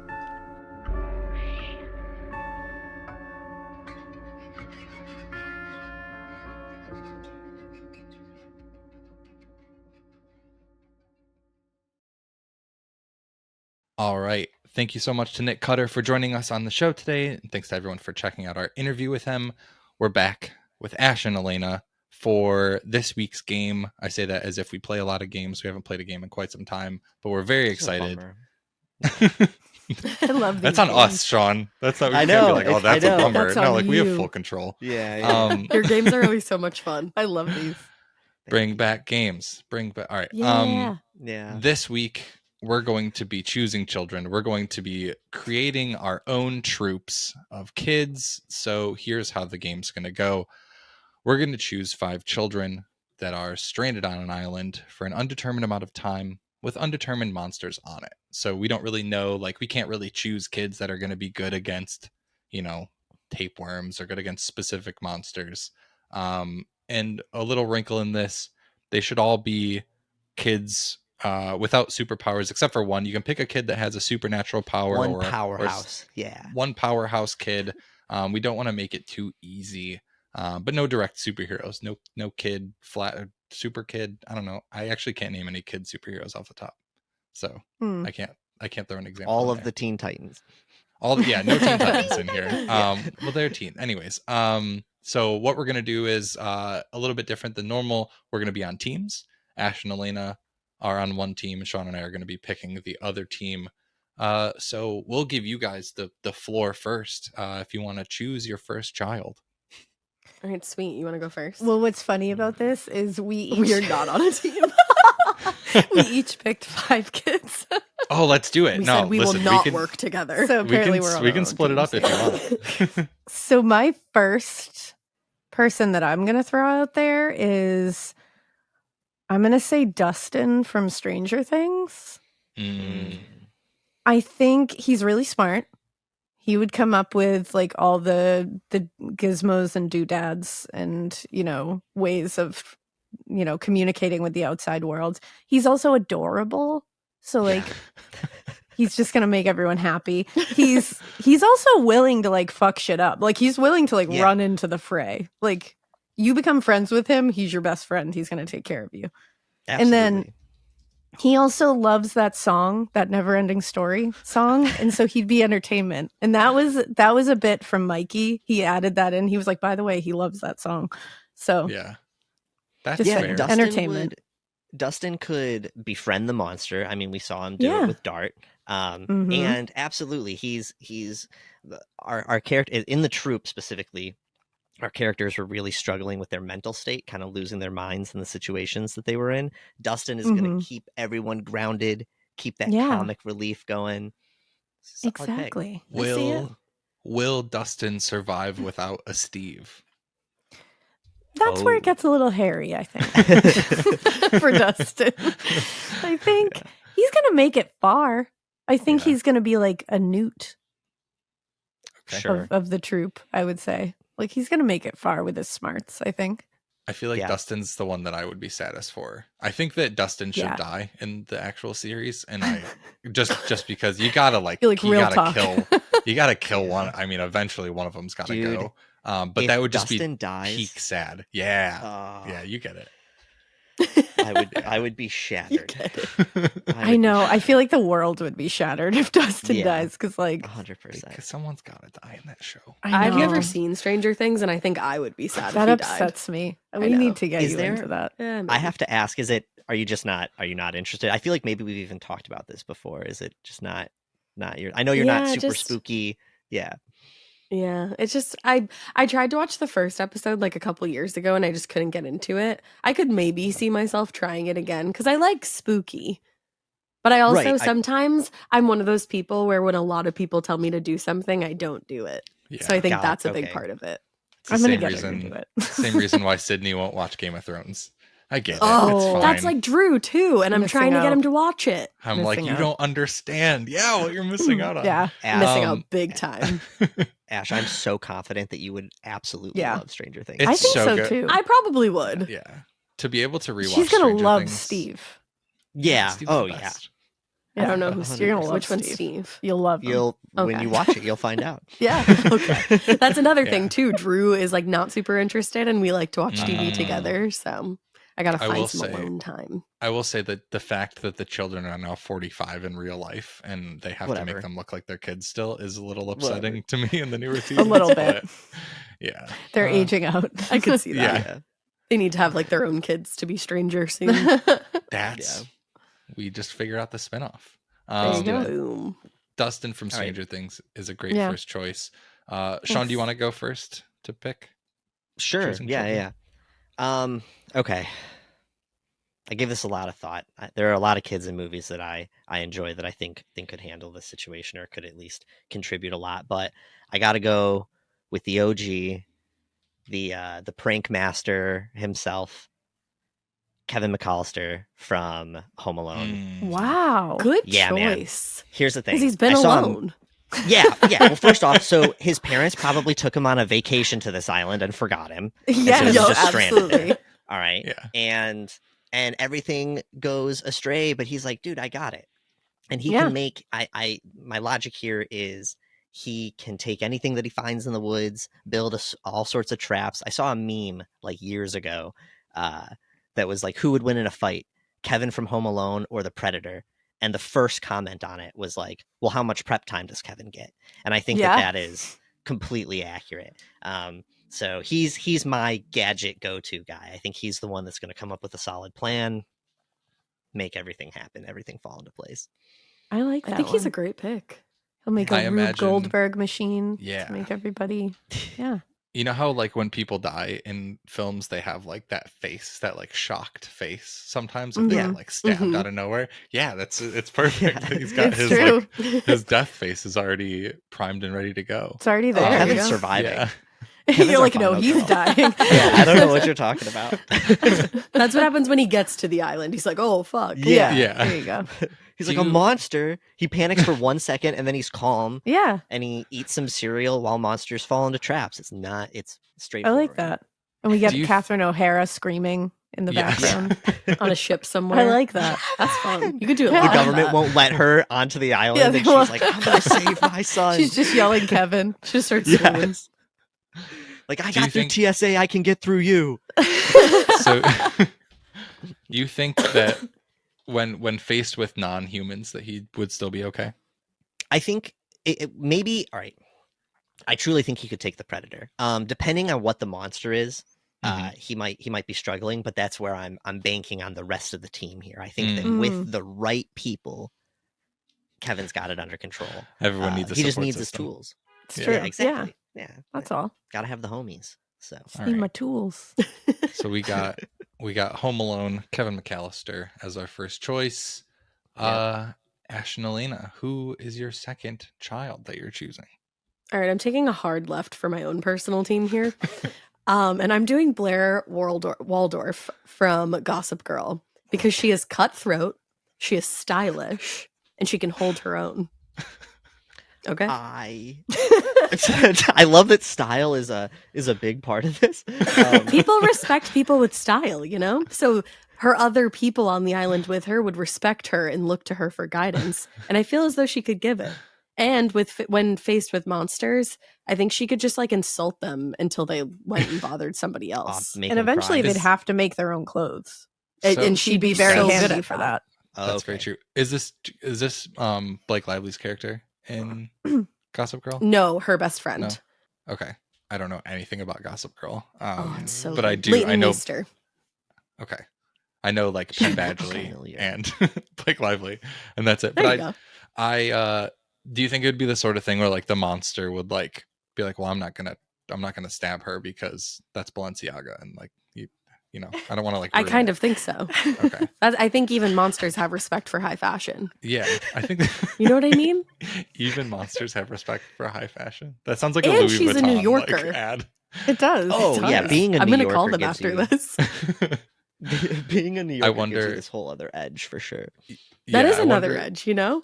I wonder if eating lunch on the steps of the Met Museum. I wonder if she's walked through the Met and seen like some of the really old like artwork that they have, and she's like found out about these old like Mayan societies and knows like I don't know secrets to the world that would help you There when you go. facing these monsters. You I don't was know getting what Blair somewhere. knows. But you were. I was You there don't with you. know what I was Blair on that knows. journey. That is Fair. that is a selection that I was not expecting, but I'm very You're glad welcome. that it was chosen. I'll take it. This is one where we need to create like Photoshop versions of all Yes. these people standing next to each other. We Um, absolutely do need that. to. All right, we'll do that. I'm putting that on your plate, Sean. I honestly will do it. Yeah, I'll do He's it. like, I'll today. sign Sean up for I'm that. voluntelling you. Fine. You gotta voluntelling you? Is that what you just Yeah. said? Wow, that's amazing. That has officially been added to my vocabulary. Yeah, I've never heard that Voluntel. before. That's a Mikeyism. It is. Shout out to Mikey. Great. Shout out to Mikey. Great word. All right. I'm going to take the next pick for our team. And the child that I'm going to choose is, I would say, very similar to the Kevin McAllister type. Okay. But when I think of kids in movies and TV, I immediately go to animated. So all my choices are animated. My choice is going to be Dexter from Dexter's Laboratory. Oh, Um, hell yeah. I Okay. feel like, you know, his knowledge could be considered a superpower, but Dexter is like he's not going to like take shit and like have a lot of emotions with things. Where No. like that's Mm-mm. like Kevin McAllister's very like a very human character. But Dexter's just like, you know, take no prisoners. I'm gonna make my gadgets out of like literally anything. I feel like you see that where he doesn't struggle against like big foes, but he struggles against like people like Mandark and his own sister. Yeah. But I think that Dexter would be. I was trying to think of like who's the smartest kid, and I really think Dexter could outsmart like any other child from TV and film. So that was I'm my into that. my go-to That's fair. was who's the smartest kid that I could choose as Dexter. And he Is could it- probably like put something together if he needed to fight some kind of like man-eating disease.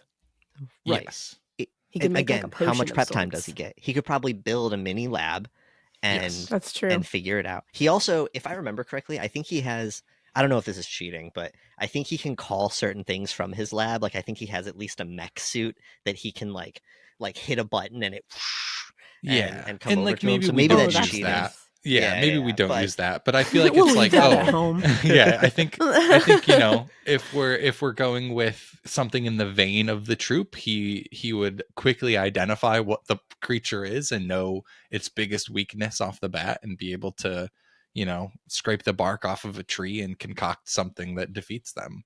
That is fair. So I That's feel like smart. Can I- like if I had to that. choose a one person to survive by himself, it'd probably be Dexter. But Fair. I will Yeah. also say that Dee Dee herself would have been a great pick because the way that she destroys that lab, I feel like she just dance it out and the She monster just dance it out. Yeah, that's how she destroys his lab. She just like Yeah. ballerinas around and Yeah. ruins everything. I think if you just let her loose on that island, Dexter wouldn't even need to do anything. Barrel The through the monster monsters is with Dee Dee. pirouettes. I like that. yeah. If the monster's Dee Dee, everyone's screwed. All of our teams Yeah. lose. All right. Dexter from Dexter's Lab was my choice. So going back to Ash and Alaina, who is your third child? So mine is like a I'm doing a cheat here Okay. a little bit. So in Hellraiser Part 2, This is a cheat, but it's a good cheat. but it's a cheat. It works though. It does. Chatterer is actually a kid. We find out when they are all revealed to be their human form. He's a kid who's been impaled to that column. I'm picking that kid because whatever that kid did to become Chatterer, Real. I think we up. could use it if shit goes sideways. Like, I feel like, Do you know what it is? No. no, Do I you don't need know. to? Also, no. I don't know. And Full maybe faith. maybe he brings a puzzle box and he can turn into Chatterer. But either way, even if he is just the kid, that kid did some shit. That kid knows some shit. He's seen some shit. He is some shit. And I feel like is he some could shit. He could is some take shit. on he could take on whatever Anything. monster is coming our way. That's what That I is feel. so fair. Do you think he is the type of person that would fall into Shelley territory by any means? I kind of Yes. think so, and I feel like we need a Shelley. Like you need a Maybe, Shelley. yeah. You need a Shelley to just mix it up a little. You know, keep it Just to interesting. throw some spice into it. Yeah. Yeah, you know, just I- keep everyone on their toes. You don't want to be sleeping with both eyes closed all the time. That would be so scary. It would. It sure would. And you don't even know why. No, that's the it thing. would Like be. it's also just like a fun choose your own adventure kind of situation. You're like, I don't know what's gonna happen. You really chose that adventure. I did. Oh my I goodness. forgot that was a kid. I really need to rewatch Part 2 now. It what a like pick. burned in my memory forever because when they swing that column around and it's a kid impaled to that, I was like, "Are you fucking kidding me?" Like Chatter is a child. I think What? we paused and screamed. We about literally it were for a like, while. "What the We're like, fuck did Chatter this is a kid do?" child. It fucked me up. That is Paused and so. screamed about it. I did not know that. Yeah, Chatter like- as a child. His name was Jim. Jim. His name was Jim. Of course it was. I love that it was Jim. Yeah. All right, Jim the Chatterer. God, you guys are coming with, I was like, oh yeah, Dustin from Stranger Things. The That's a great gas, one. Yeah. We got We took this Blair and serious. Coming with Chatterer. fire. Jesus. All right. Sean, it's your turn. Okay. Well, are we still doing, is it 2 teams or is it 4 teams? I got to know before No, I it's lay 2. my picks out. It's two. We're It's gonna 2 do 2? teams. You got one more pick, and then we Okay, get our okay. collaborative one. All right. Oh wait, So do we if- have to collab still? Oh no, you guys don't have to. If what good. we're doing is we're going in rounds. All right, Sean. Yeah, let's we're splitting it up. 5 picks apiece. We Okay, fucked it all up. Because that changes Yeah, it's all everything. good. All right. So Remix. if that's the case, Spinelli from Recess. Oh, Yeah, shit. dude. Hell dude. yeah. Yeah, That's a I good had to. Spinelli was like a back burner character for me. Just with the team that we were composing together. But if I got my own, I gotta This is have your own Spinelli. shit. Spinelli's I think coming. it speaks for itself. It's Spinelli's true. You a don't even have badass. to explain that. Yeah, you don't. You like, really what- don't. She doesn't need nothing. She doesn't need no gadgets. No. She's just gonna rub some dirt in your eye, and it's Hell over. yeah. Man. Spinelli's a badass. Spinelli's mean. She'll The monster stand would up to that probably monster. just 100%. Yeah, Damn. easy. Doesn't. In need In the that rest case, of I the would just squad. pick all the kindergartners for the. That's Oh Do my you God, remember yes. them? They were wild. They were literally wild. They were insane. They were feral. They were feral. Uh, Maybe If they're the they- monsters. yes. Oh, Then you just lose. we needed to. We didn't think about this till too late. But when I initially said, undetermined monster, I wanted it to be so that you couldn't pick a perfect team for a perfect scenario. What we should have done makes sense. is created a monster generator that at the end we Oh. find out what they're fighting. Next time. Ah. But Oh, yeah, yeah, next time for we'll, sure. We'll have the people pick. The people can choose Yeah, what the people what can monsters would choose. defeat. There we go. Yeah, Yeah. this is a democratic But, society. but That's yeah, a good. if the- That's a good choice. I think you're great. probably safe with a number of people from Recess. Like that is just Yeah. like Yeah. chock The full. They're kindergartners scrappy. is such a good thought, though. I wouldn't have even thought about that. But yeah, if they can overthrow King Bob, they can Oh my take any God. monster. It's Wow, good. you're taking us Yeah. back on Nostalgia. a journey. Now I Yeah. want to I'm watch out here, man. Recess. I To saw be fair, actually. King Bob was kind of like not really an imposing He's person. okay. Him Yeah. himself, whatever, but it's his power, the power that he holds. He has a very strong system in place. All right, The that Bob Squad. playground That's is very a true. is a society. I actually This just playground recently. is a society. Dang, I'll have to tell you. It is. I was going to say something, but I realized that it could give certain characters away, so I'm not going to say it. But after Alright. we're done recording, I'm going to tell you about a thing that I saw. But okay. Okay. Ooh. Ooh. All right, that's my turn. All right. Spinelli is a great choice. Ash, how are you going to follow up Blair Waldorf? With Wednesday Addams, but the Jenna Oh. Ortega version of Wednesday. Okay. Honestly, just for get a the same character stolen? reasons as Blair. What? He was just like the Jenna Ortega. Yes, because she can dance the monsters away. Yep. Like Dee Dee. Just like There you that. Exactly, go. just like Dee Dee. That's I- really my only explanation. I and she's respect scary. it because I love Jenna Ortega and the character of Wednesday, but there are just... I personally think there are better iterations of Wednesday Addams. Well, I mean, Christina Ricci. I'm not trying to. Yeah, attack- Christina She does Ricci. win. I'm Christina not Ricci trying to attack, forever. yeah. She's the Yeah. OG.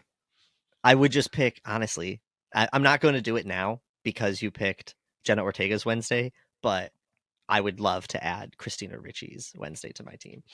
Oh, She's- yeah. But Maybe we can get a Wednesday's 2 for completely 1. Battle of the Wednesdays. They're still the same person. I guess that's That's true. true. Yeah, From you could probably alternate get universes. Wednesday played by whomever. Yeah, Adam Where she just Family like spins multiverse. around and it's a different Wednesday. I like It's that. Like the Thursday. mayor from Nightmare Before Nightmare? Christmas. Yeah. Jenna in Yeah. the front, Christina in the back. There you go. Whoa. I like that. Depending on the situation. I like Yeah, that a lot. the visuals of this team are striking. Yeah, different. They're They truly are. something. Brands I know of your proving. team is great to look at. They're high fashion, baby. I will say Oh, that. you just wait. You just wait. They distract you that way. That's the what thing. it is. Yeah, Like I said, people respect style. it's true. I wasn't thinking about that when I was choosing my team. Any word, Steve? All right. Well, on that note, my second choice, I think you need courage. Not the dog, but I think you need the characteristic of courage on your team.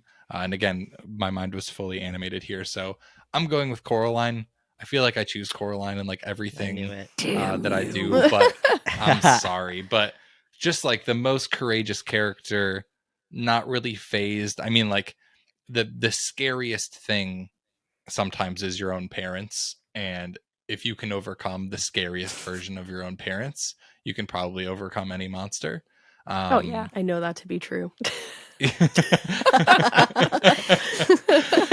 So just just a curious, courageous young girl, I feel like is, and she also is I think would be a leader on the team. I was gonna too. say that's Yeah. she's just not a team player. That's like the downfall. Is I don't know that she would be a team player. She's so mean to YB for no reason. Yeah, justice for YB's kind of an annoying punk at Sure. the beginning, where she doesn't get the context, Yeah. and she's a kid. She's making like these quick, rash, book by the cover sort of decisions about That's YB, fair. and eventually she Why comes around. born? Why Yeah. were you born? See, you're all doing it right, too. all right. Anyways, Fair She's pick. cutthroat. Cutthroat. So Coraline would be my courageous leader That's a good one. on my team. Thank you. Does that mean I have to take her off of my island so she can go to your island? Yeah, Yeah. unfortunately, there can only Damn be Yep, one she's island. claimed. I'm so bad on the Sorry. fly. It's all good. You got time to think about it. I It's true, believe in it's you. All right, All right. Alaina, who's gonna follow up Jim the Chatterer?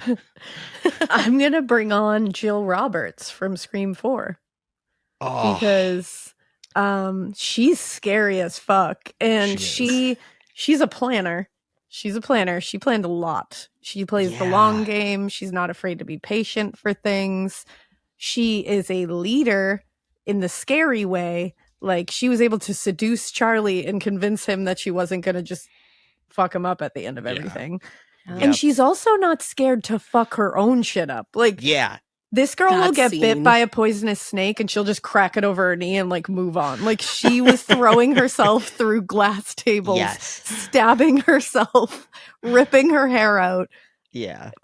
just like in the name of like fans. So Yep. she's gonna trudge through that forest. No problem. I'm gonna follow her. She'll fuck her own The- family over. Yeah, she won't give a shit. 100%. Yeah, the dedication there is Yeah. There's a will there that is hard to beat, even if you're a monster.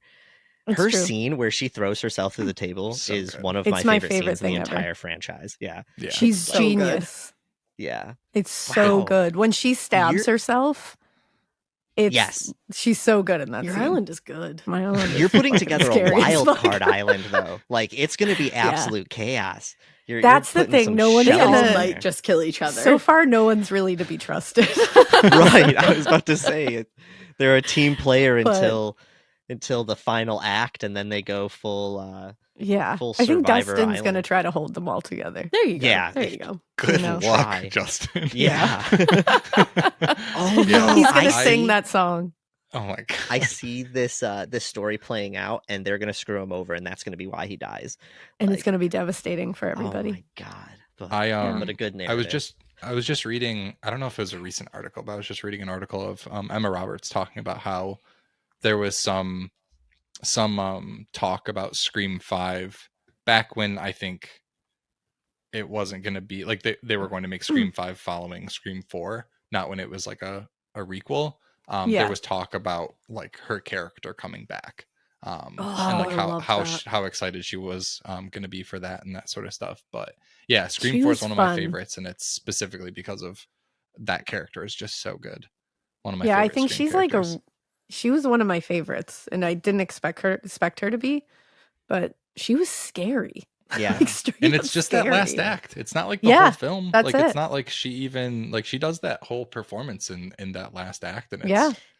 10 out of I It's- 10. never suspect it's- her. Chef's kiss. It's actually my favorite Scream. I was That's just fair. about to say it's not my favorite Scream by any means, but Me neither. it's great. And watching her character play out, knowing like on the second and Yeah, what, it's like, so anytime fun. after the first watch is so interesting. Yeah, Yeah. So yeah. Okay. it good really pick. is. Good Thanks. pick. All right. All right, So me? Sean. Yep. Yeah, making it so that I have a whole team to put together is it was a curveball, but it's very fun because that's what I initially was going to be doing. Okay. Oh, good. So I need my own super smart guy. I have Kevin, who's a good planner, but he doesn't necessarily have all of the science and tech stuff that maybe Steve's like Dexter does. And I feel like I Mhm. need a Dexter. So I'm gonna pick Jimmy Neutron. Oh, another hell yeah! Wow. I really Yeah, like your dude. island. I'll go there. Thank I you. like Thank your you. island. Yeah, they'd be if assuming that there's not monsters, I think it would just be a good hangout, you know. It would. Yeah. But It's a but vibe yeah, right there. Jimmy's got it. Like even without his tech, even without Goddard, he'll figure it out, man. He'll take a second. I was back. It's what'll happen is he'll be backed into a corner. You'll think that everything's going to shit and it's over for him, but then he'll pause. He'll have a brain blast and he'll figure it out, man. I just trust him to work with everything that he's got. And I think that him and Kevin teamed up, game over, man. Yeah. You guys have like Yeah. delightful islands. You do. They're fun, and I like All of them. you do, really. Mine's scary as fuck. Like mine, Yeah, I was about to Checks, say. though. That makes a mine lot might be of where sense. the monster came from initially. It is actually. The monster is Jill. Yeah. Is part of our troop. The, It's Cheddar the only and thing Jill I'm- fall in love and create a monster. The only The, thing I'm trying to figure out is who the leader would be, and I think that Spinelli would just be the leader so far. Like she would by trust them default. to maybe do the plan, but yeah, because there's no way that Kevin or Jimmy Neutron are telling Spinelli what to do. But No. No way in hell. Absolutely But- not. A girl gets the she shit can be a done. team player at the same time. Yeah. So yeah. it'll be fine. The brain blast was always one of my favorite parts of Jimmy Neutron episodes because it always has like the goofy, like while it's doing the like purple, like I don't even remember. I'm envisioning it being purple, but it's going through like the weird like space in his brain. It like pops up Yeah. the things from the episode that he's remembering, and there's always just like one dumbass quote from his dad that pops up too. And it's just like it was just like the best like funny like levity moment of those episodes. He's just like, Jimbo, I love pie, and it's Yeah. all this other You're stuff. like, Yeah, red. Whatever. That He show is zooms so in through his good. ear. I just love that you see his brain like pulsing. Yeah. Mhm. Doot, doot, doot, doot. So Yeah. Remember when the Trust the pants Neutron. took over town? Yes, of When the course. That pants- was a yeah. great episode. Yeah. This is like right outside of Elena's my. like, I don't know I'm like, what the hell you I guys know are what talking Jimmy about. Neutron is, but it was outside of Oh. my age range Underrated. there. you Under- should not watch even the movie. underrated. Sounds Just great I bet with you'd pants like it. taking over a town, but Yeah. You would like it. yeah. Yeah. Do I have Jimmy At Neutron? least the movie. Dude, I got the movie on VHS. I need to get Jimmy Neutron. Come on Oh, through. That was the love first that. movie Go. I've ever saw in theaters. Such a great, Wow. great film. At least the first one I can remember.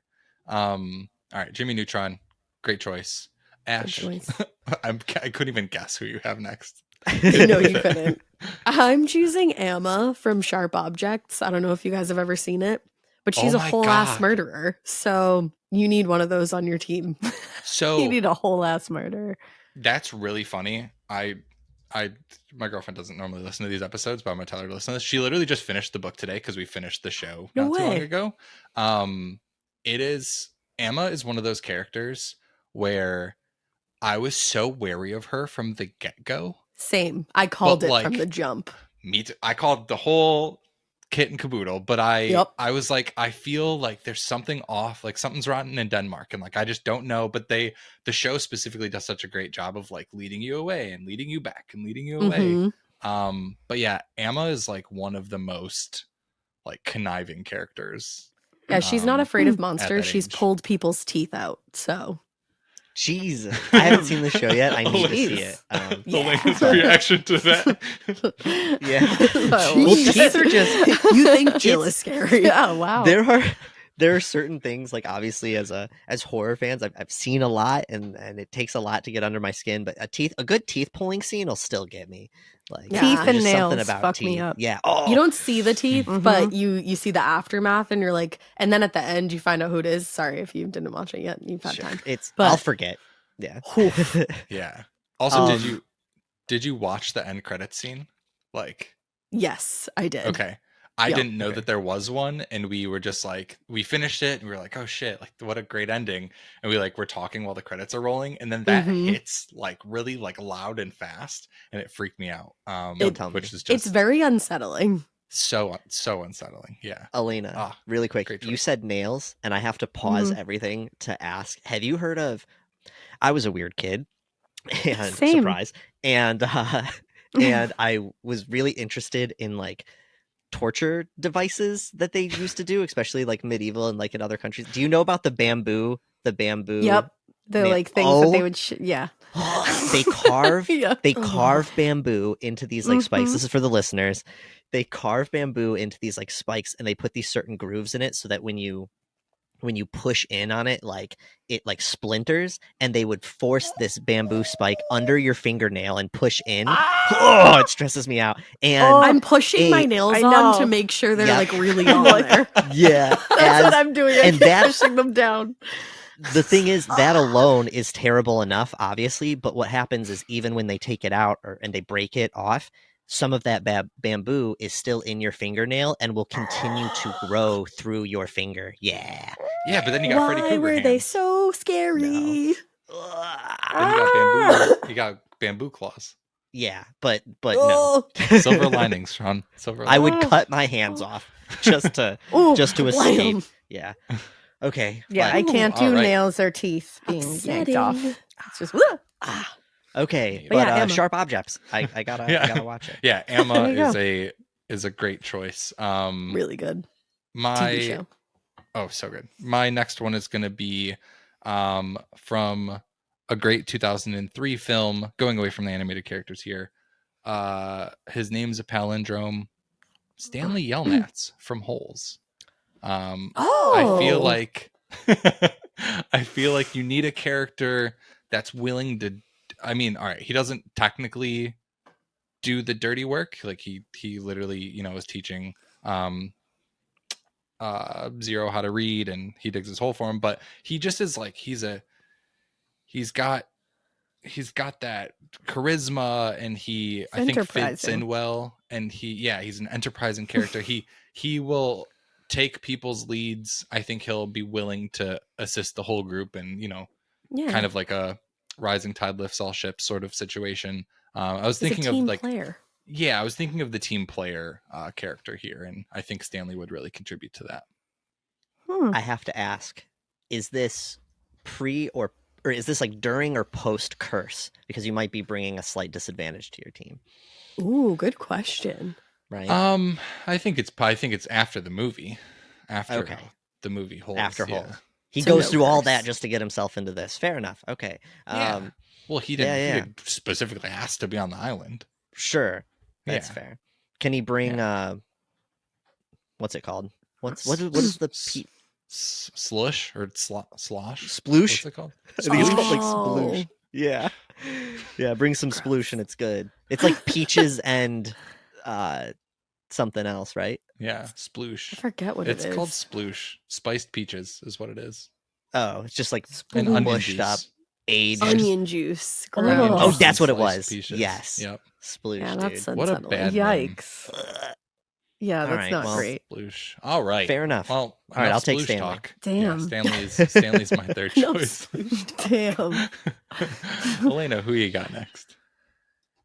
So I'm gonna leave my leader for last. So I think my next one is gonna be Isaac from Children of the Corn. My reason being is one, he's a cult leader.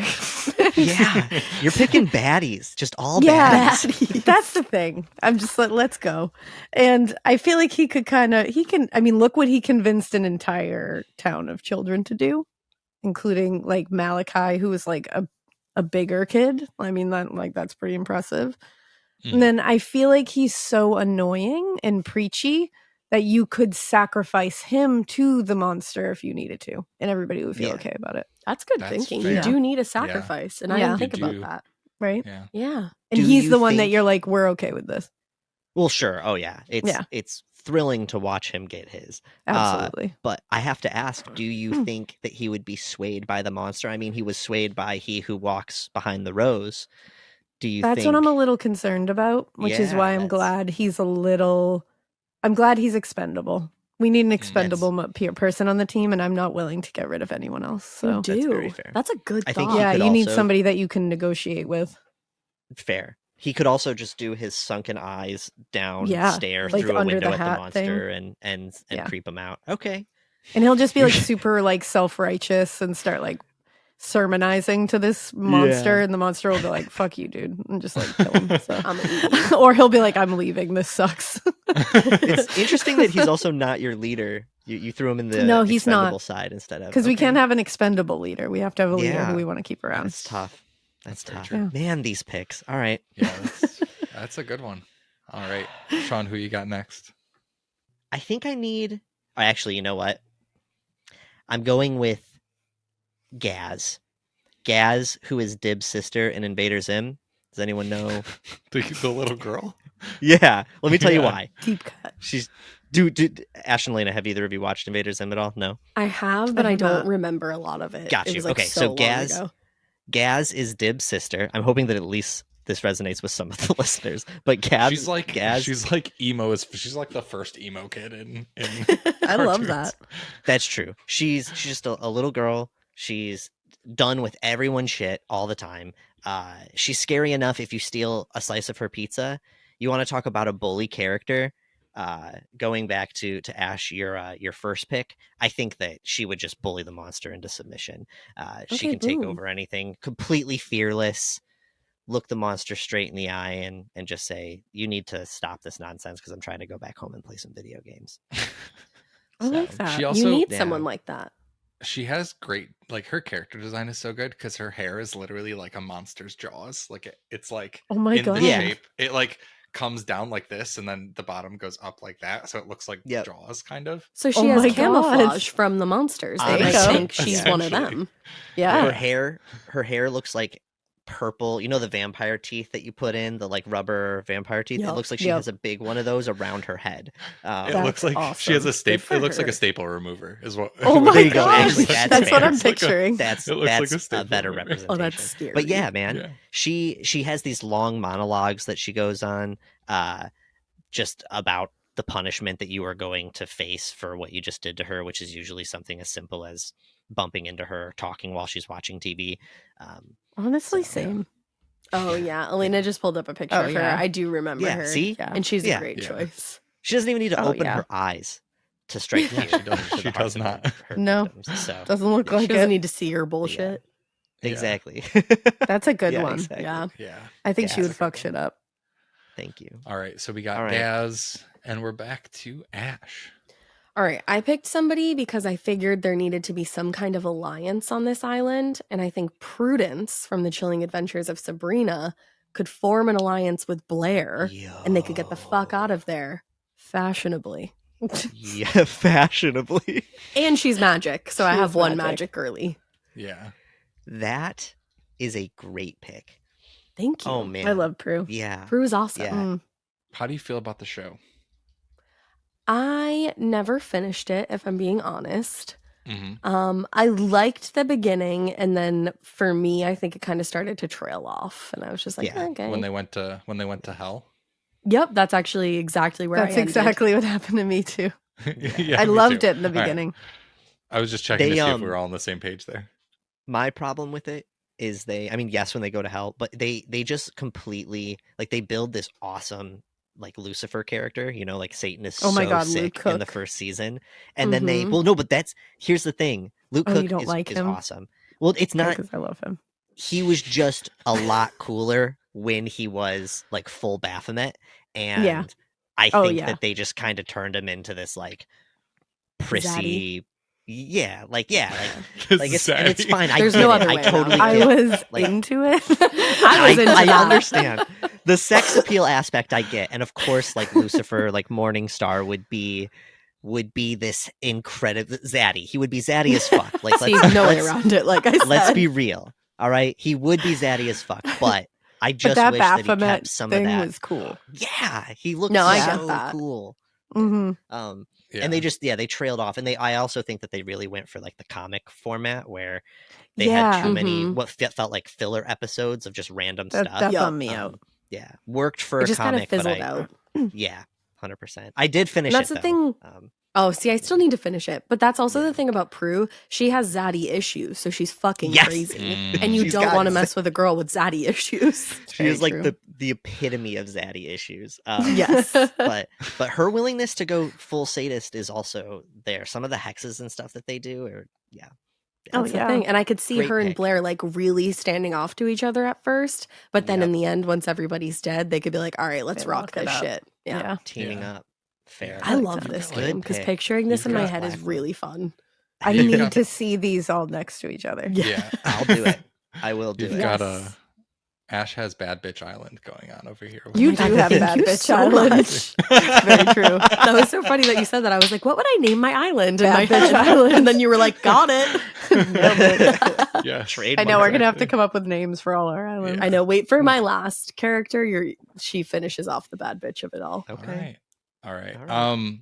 I'm gonna go with one that's so different than everything else. I think that this person would, if equipped with the tools that he normally has, would be able to overcome a lot of monsters. He's been 10 years old for probably 20 years. Ash Ketchum, I think, would be great. He is a Pokemon master, which means he has faced This is an amazing direction. an innumerable amount of scary creatures that normally would breathe fire and destroy you, or how many things can Pokemon do? All the things. And So he much has become friends with them.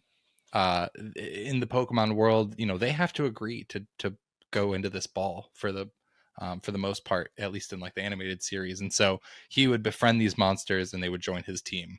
And he would have Sean, you look like you're not agreeing with this, but I think Ash Ketchum's a great choice. I'm thinking about it. I like it. You're teetering the Yeah, fence about it. Assuming that the monster is the right pick, I think Ash could be good. I think Ash could be a tough one in the wrong situation. But Yeah. in my head, I'm also trying to figure out if I'm going to allow. I think I allow Pikachu. So maybe If to you be allow there with Pikachu, it. it's fucking over. Then it's over. Okay, then maybe it doesn't. Maybe See, it gets like that's the thing. Butterfree. Maybe it gets like Mm. Butterfree. No, if he gets Pikachu, you get the monsters in the water, you Thunderbolt, and it's done. And it's Yeah, done. Thunderbolt. All right. Jigglypuff. I'll Jigglypuff is always accept my it. Done. favorite. Jigglypuff sings him to accept it. sleep. Yeah, the There Pokemon you art. go. The Pokemon art is unrivaled. Yeah, Ash girls that Ketchum get it, is my That's a good one. Ash Ketchum is Alright. my choice here. I like that. But I appreciate it. I didn't appreciate Sean's eyes when I was saying it. But I was thinking. Those are my thinking eyes, my contemplating eyes. over here looking like gas. All right, Alaina. It's time to round out your island. Who do you got? Who's scared? So We're all scared. My leader Oh my god. is Miss Lyanna Mormont from Game of Thrones. She's the Bad what is she? She's the bitch. queen of whatever it is. Yeah. Whatever she Yeah. was. She's the queen of queens. She's a queen, first of all. Yeah. She's a badass. She keeps everyone in line. Grown men with giant beards listen to what she has to say. So Yep. and she threw herself head first into the army of the Night King. So Yeah, she did. Yep. she's not worried about anything. She's a ride or die bitch. Yeah. She will tell you like it is. She will keep you in line. And she's smart. She has good instincts because she was like one of the first to declare Jon Snow the King of the North. So Yeah. I could see absolutely. her I trust and her. Jill forming an alliance. Also. yeah, I trust her. Yeah. And she would be the first to be like, Isaac, you're Get out. fucked. Like, yeah, like right. you're our negotiation chip here. So she would have like Seeing- no emotion about it. Seeing her, she's probably like the one person you could have named that could hold your chaotic team together. Yeah. Yeah. That's what I was thinking. And put I have everyone in their pure chaos. And then she's the Yeah. one that's like, get it together, Yeah. you losers. Perfectly Yeah. crafted, I have Yeah, to say. thank you. Hats off. I really Wow. thought about it. That's a good place. one. Wow. She also I, looks like our little cousin. She does. Yeah, and it freaks me out. Lyanna is one of the best characters in Game of Thrones, and She's so I good. was so happy when I found out that Bella Ramsey was going to be Ellie in Last of Us, because I Yeah. was Yep. like, what a great choice, and like Bella Right. kills it in both roles. Yeah. But yeah, she's just what a believable. really just an unparalleled character. Yeah. Out of all the great characters in Game of Thrones, she really is up there, and Yeah. the best child, definitely in Yeah, the show. Right? exactly. There's no- Yeah. Hands yeah. down. Yeah. As soon as that bitch walked in, I was like, oh, And Yeah. her outfit, she's fashion. Oh, she brings the yeah, fashion. she's just ready. Things I'm really worried about. She over here. commands respect. That bitch from Island that. approved. Yeah. The fur like coat that she Oh, has yeah. is Oh. just I want it. Iconic. 100%. So and good. also, I guess small Game of Thrones spoilers for anyone that might want to skip ahead like 15 seconds, 30 seconds. But when because she's picked up by the giant at the end, right? And faces Mhm. him like, completely Tonton or fearless. whatever his name is. Fearless. yeah. Like, didn't Fearless. even hesitate. Doesn't she give a won't. shit. Yeah. That's the thing about her. She's not going to hesitate. You're not going to have that moment where she's like, "Oop, do I run at Yep. this thing?" She's She just going to just be does like, it. "Let's go." Yeah. All And reaction. you've she seen knows her in what she action. wants. Yeah. She knows. She'll take care of you. Don't worry about Wow. it. Damn. That's a Good great pick. fucking island. Thank you. All right, Sean. We're all like, God damn it. My scary ass island is going to win. Scary Island All is right. a whole new Scary definition. island. Scary Island. So it's just the Scooby Doo, the second Scooby Doo movie. First Scooby Doo movie. First Scooby Doo movie. Yeah. First, I think. Yeah. Zombie island. All right, so is it me? Yes. Yes. All right, so my supernatural pick. This was really hard. I didn't want to go too powerhouse, and I also wanted to think who might work with my team. And the way that I'm looking at my team now is like tech savvy prank boys and really strong girls. Like I like that. that's what I'm Hell going yeah. for. And I'm gonna finish it off with my supernatural character, who is also a very, very strong girl, and that is Toph from Airbender. Ooh, Toph. I don't know who that is. She's That's a good one. She's the Earthbender. Yes. Sorry, I froze. Yeah. But yeah, Toph this from girly? Airbender. Have either of you guys seen that? I have No? not. I have not seen it, Okay. but I've like heard enough to know who she is. Got she you. looks So- strong. I Mhm. believe you. She's blind, and she is like probably the strongest character in the entire show next to the Avatar.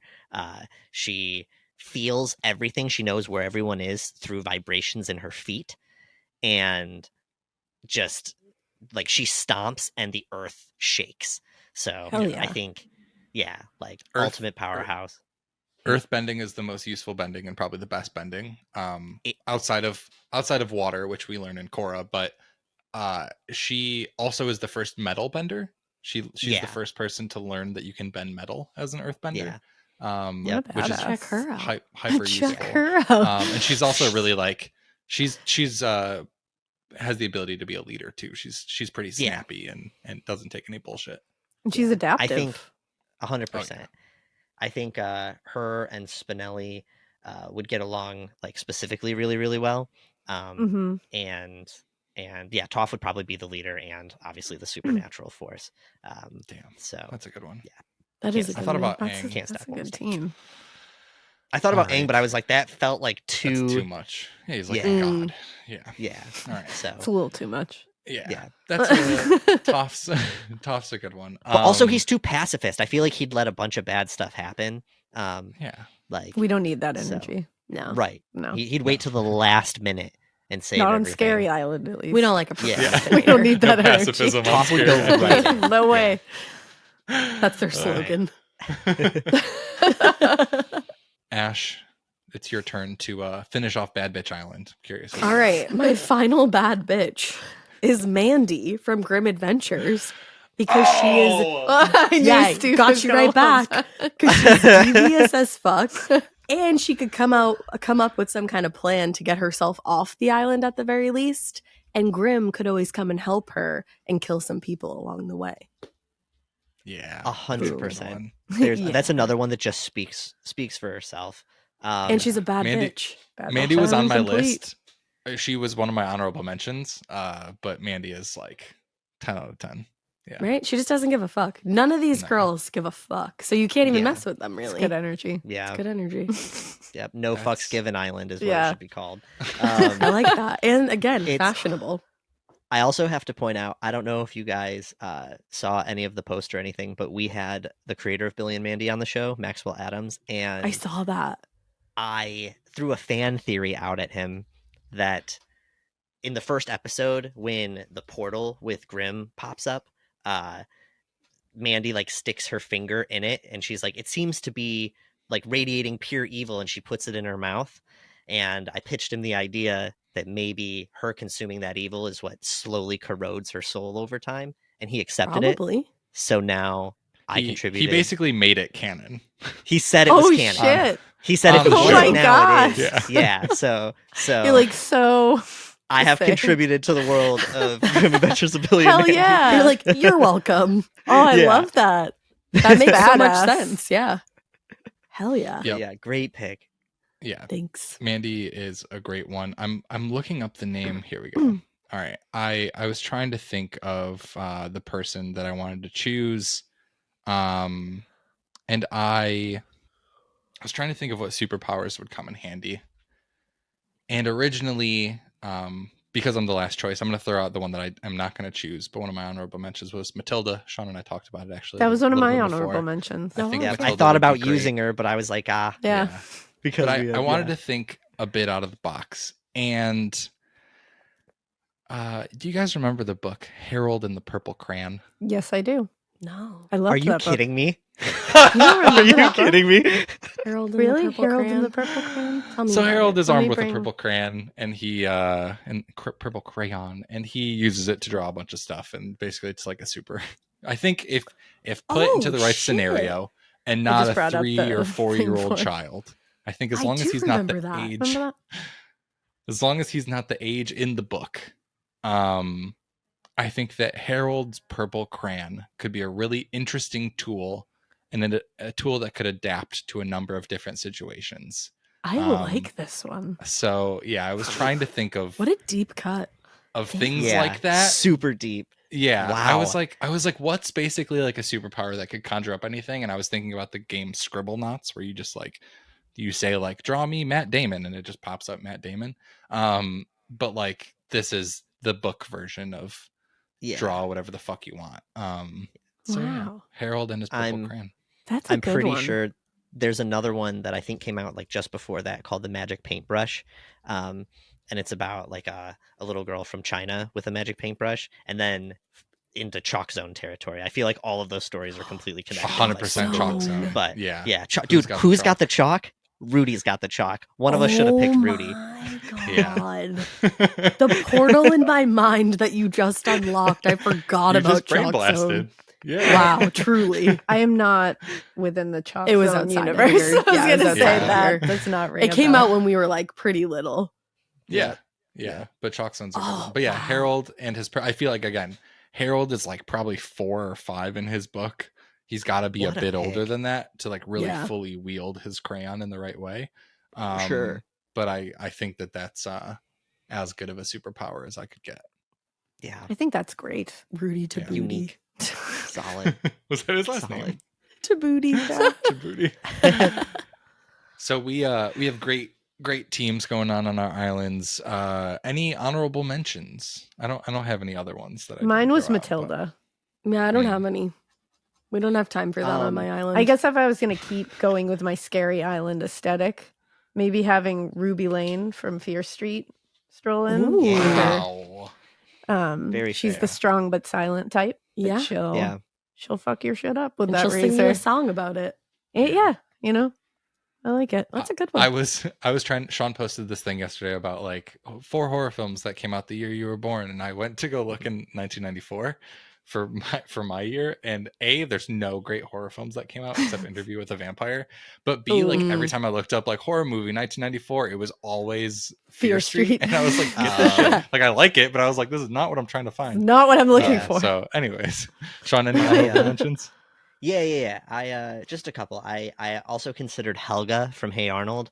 Mm-hmm. I did. which- Oh my God, I Oh. almost said that in my Helga head. Pataki. Yeah. Oh yeah, Helga could resonates. hang. I think her only weak spot is her love for Arnold, but he's not Yeah. even in the situation, so it would be fine. Yeah. If If there's a football washed up on the island, she's gonna yeah, like, snap go out of she's into it. a gonna heartfelt monologue. Make a shrine. to- yeah, But she's crafty. Give her some gum and she can do anything. That's very true. exactly. True. Exactly. Yeah. The thing I was going to say earlier was I saw a video about who would win in a gang fight, the kids from Recess or the kids from Hey Arnold, and it's one of the best videos I've seen in the past few months. That's a great They- What do you question. think? Yeah. Who's your vote? Well, so they do a pretty solid pitch saying that the kids from Hey Arnold would just mop the floor with the Recess kids, and I think that Methinks. that's true. Yeah, Me Yeah. too. but they also did say that if it came down to like leaders, if it was PJ versus Arnold, PJ would beat Arnold's ass. Yeah, and I that's think very that- true. 100%. Beat Arnold. I think Yeah. 1-to-1, like with the main people, that's probably Yeah. a good like thought. But yeah, I mean like the Hey Arnold's set in what, Seattle or New York or something, like it's set in like a big Hey city, Arnold like is that's Chicago, I think. Chicago. It's like an inner city maybe I'm wrong. school. Like Yeah, they're yeah, gonna yeah. fuck up Yeah. Recess. Yeah, let's it's be real true. about it. Yeah. I will say, obviously, Recess has Spinelli, and they have the kindergartners, which I hadn't thought of until Yeah. I think it was Ash that said that. Mhm. But yeah. And then my other honorable mention would be Danny Phantom.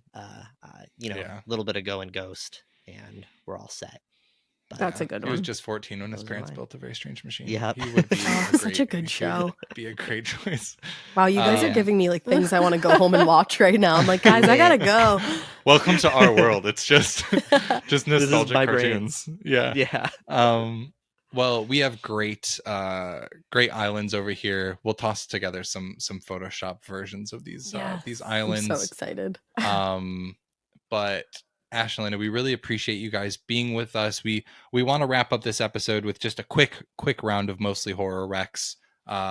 Just anything that you would recommend to the listeners to top off this episode. Could be a movie, could be a TV show, could be a book, could be a style of living, could be a bug that you Style of saw. living. I don't know. It's whatever I you like want. that. I like that a Yeah. lot. Any recommendations for the listeners? I mean, besides the troop, I'm reading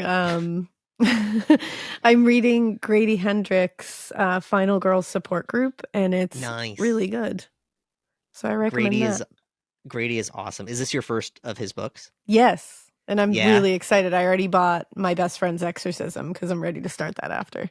Also great. I think you're gonna love. I mean, you're gonna like all of them, but Southern Book Club's Guide for Slaying Vampires is like. That's the so other one I good. want to get. Yeah, it's so good. I'm gonna pick it up. Solid rec. Shout out to Grady. Yeah, shout out What to you? Grady. Any recommendations? The only thing I can think to recommend to you is a dinner recipe called deconstructed enchiladas, which I made last night, and it slapped. So you're welcome. Can you send me the recipe? Absolutely. Yeah, can you it toss it in the chat? takes Yeah. 10 minutes to cook, and it's fucking great. Deal. 100%. See, this is why we ask for Rex. This is Yeah. this is the move. This is why. Oh, those are so good. Sean, what about you? Do you got anything? I'm gonna throw 2 quick ones out. I've been listening to a lot of Sonic the Hedgehog music, so I think I'm gonna replay the old Sega Sonic games. Dude, I've had like Chemical Plant Zone or whatever it's called in my head, that stuck in my head all Incredible. day. It's awful. Damn you, That's TikTok. amazing. But I also am going to recommend a graphic novel that I read back in college that I'm going to reread, and it's called Fun Home. It's Also called, a stage play. Yeah, also a stage play. Fun Home, a family tragicomic, and it's about a girl's relationship with her late father and growing up in a mortuary, basically. Yeah. So yeah, it's very, very good. It's been years since I've read it. Adapted into a Broadway play. That's also very good. Oh, that's Won a cool. bunch of awards. Love that. And then last but not least, I'm going to throw a quick rec out. Ash Nico put out a new album about a week ago. I'm not a huge fan of it. I liked Ash Nico's music, like some hits and misses, but the last song on the album features Ethel Cain. If you guys aren't listening to Ethel Cain, she is like the best thing that I've heard in so long. She's this like ethereal, all of her songs are like 7 minutes long, but it's a fucking vibe. I'm really curious what both of you would think about it, but this song Ash Nico has featuring Ethel Cain, it's called Dying Star, and it's one of my favorite songs I've heard in probably the last year or so. Can't stop humming it. Can't stop humming it. Can't stop listening to it. I don't like listening to like slow music normally. Like I used to be in like my sad boy era listening to slow stuff, and not into that anymore. But Ethel Cain and also this song are just like 10 out of 10. I'm excited. So yeah. Highly recommend. Thoroughfare, House in Nebraska. If you listen to American Cheerleader, it's like the one pop song. It's really like Lana Del Rey-esque, but it's a good kind of shoehorn into Ethel Cain's music. Oh, I'm gonna take. But anyways, that's my my rec of the week. So I thought you were recommending getting a house in Nebraska for a second. Briefly, I was like, I just really think you guys should go look at real estate in Nebraska. Take a peek. It's pretty cheap. It's all corn. It's all just corn. I just feel it this week. Just staring. Yeah. I was like, all right. To Omaha. Like whatever you're feeling this week, that's your recommendation. Yeah. Love it. What a fun thing to recommend if that was Yeah. what I was going to recommend. Don't buy a house. I mean, if we have any listeners in Nebraska, let us know what things are like. Should we invest in real estate? Maybe we should recommend that. I'm really curious now. But Ash, Alaina, thank you guys both so much for joining. I'm sure that everyone listening to this knows where to find you, but do you want to do a quick spiel on your show and where people can find you? On your show. You're not like one of the biggest podcasts in the world or anything. You can listen to Morbid anywhere you listen to podcasts. You can listen to us early on Amazon Music and Wondery Plus. We have a new show that we're really, really excited about called The Rewatcher, which I think you should listen to before you listen to anything else. You can also listen to that anywhere. New episodes come out every Monday, and it's a fucking great time. We're rewatching Buffy the Vampire Slayer. Oh, and follow The Rewatcher on Instagram. Let me make sure I tell you the correct @ for it, because our friend / producer / assistant Mikey puts so much time and effort into it, and there's like a lot of fun polls and stuff like that. So follow _rewatcher on Insta. Yeah. Do it. Morbid's the best. You guys are listening to this. You already know that Morbid's the best. Thank you. As always, of course, you can talk to us online. You can send us an email, mostlyhorrormovienight@gmail.com. Tell us what monsters you think would win against our teams, which ones you think may struggle. If we should buy a house in Nebraska, let us know. Yes. you can also tell us those things on Instagram at Mostly Horror Pod. We're on Twitter and TikTok at Mostly Horror. And it's so funny. I'm still not calling it X. No one's I was ever just gonna gonna call say, it you X. mean it's always X. going to be Twitter. No, it's God, Stephen. literally always going to be Twitter. I'm on all the things at Steven is Average, and Sean is everywhere at Hypocrite Inc. or Hypocrite.Inc. And that is all we got for you this week. We will catch you next time. Goodbye.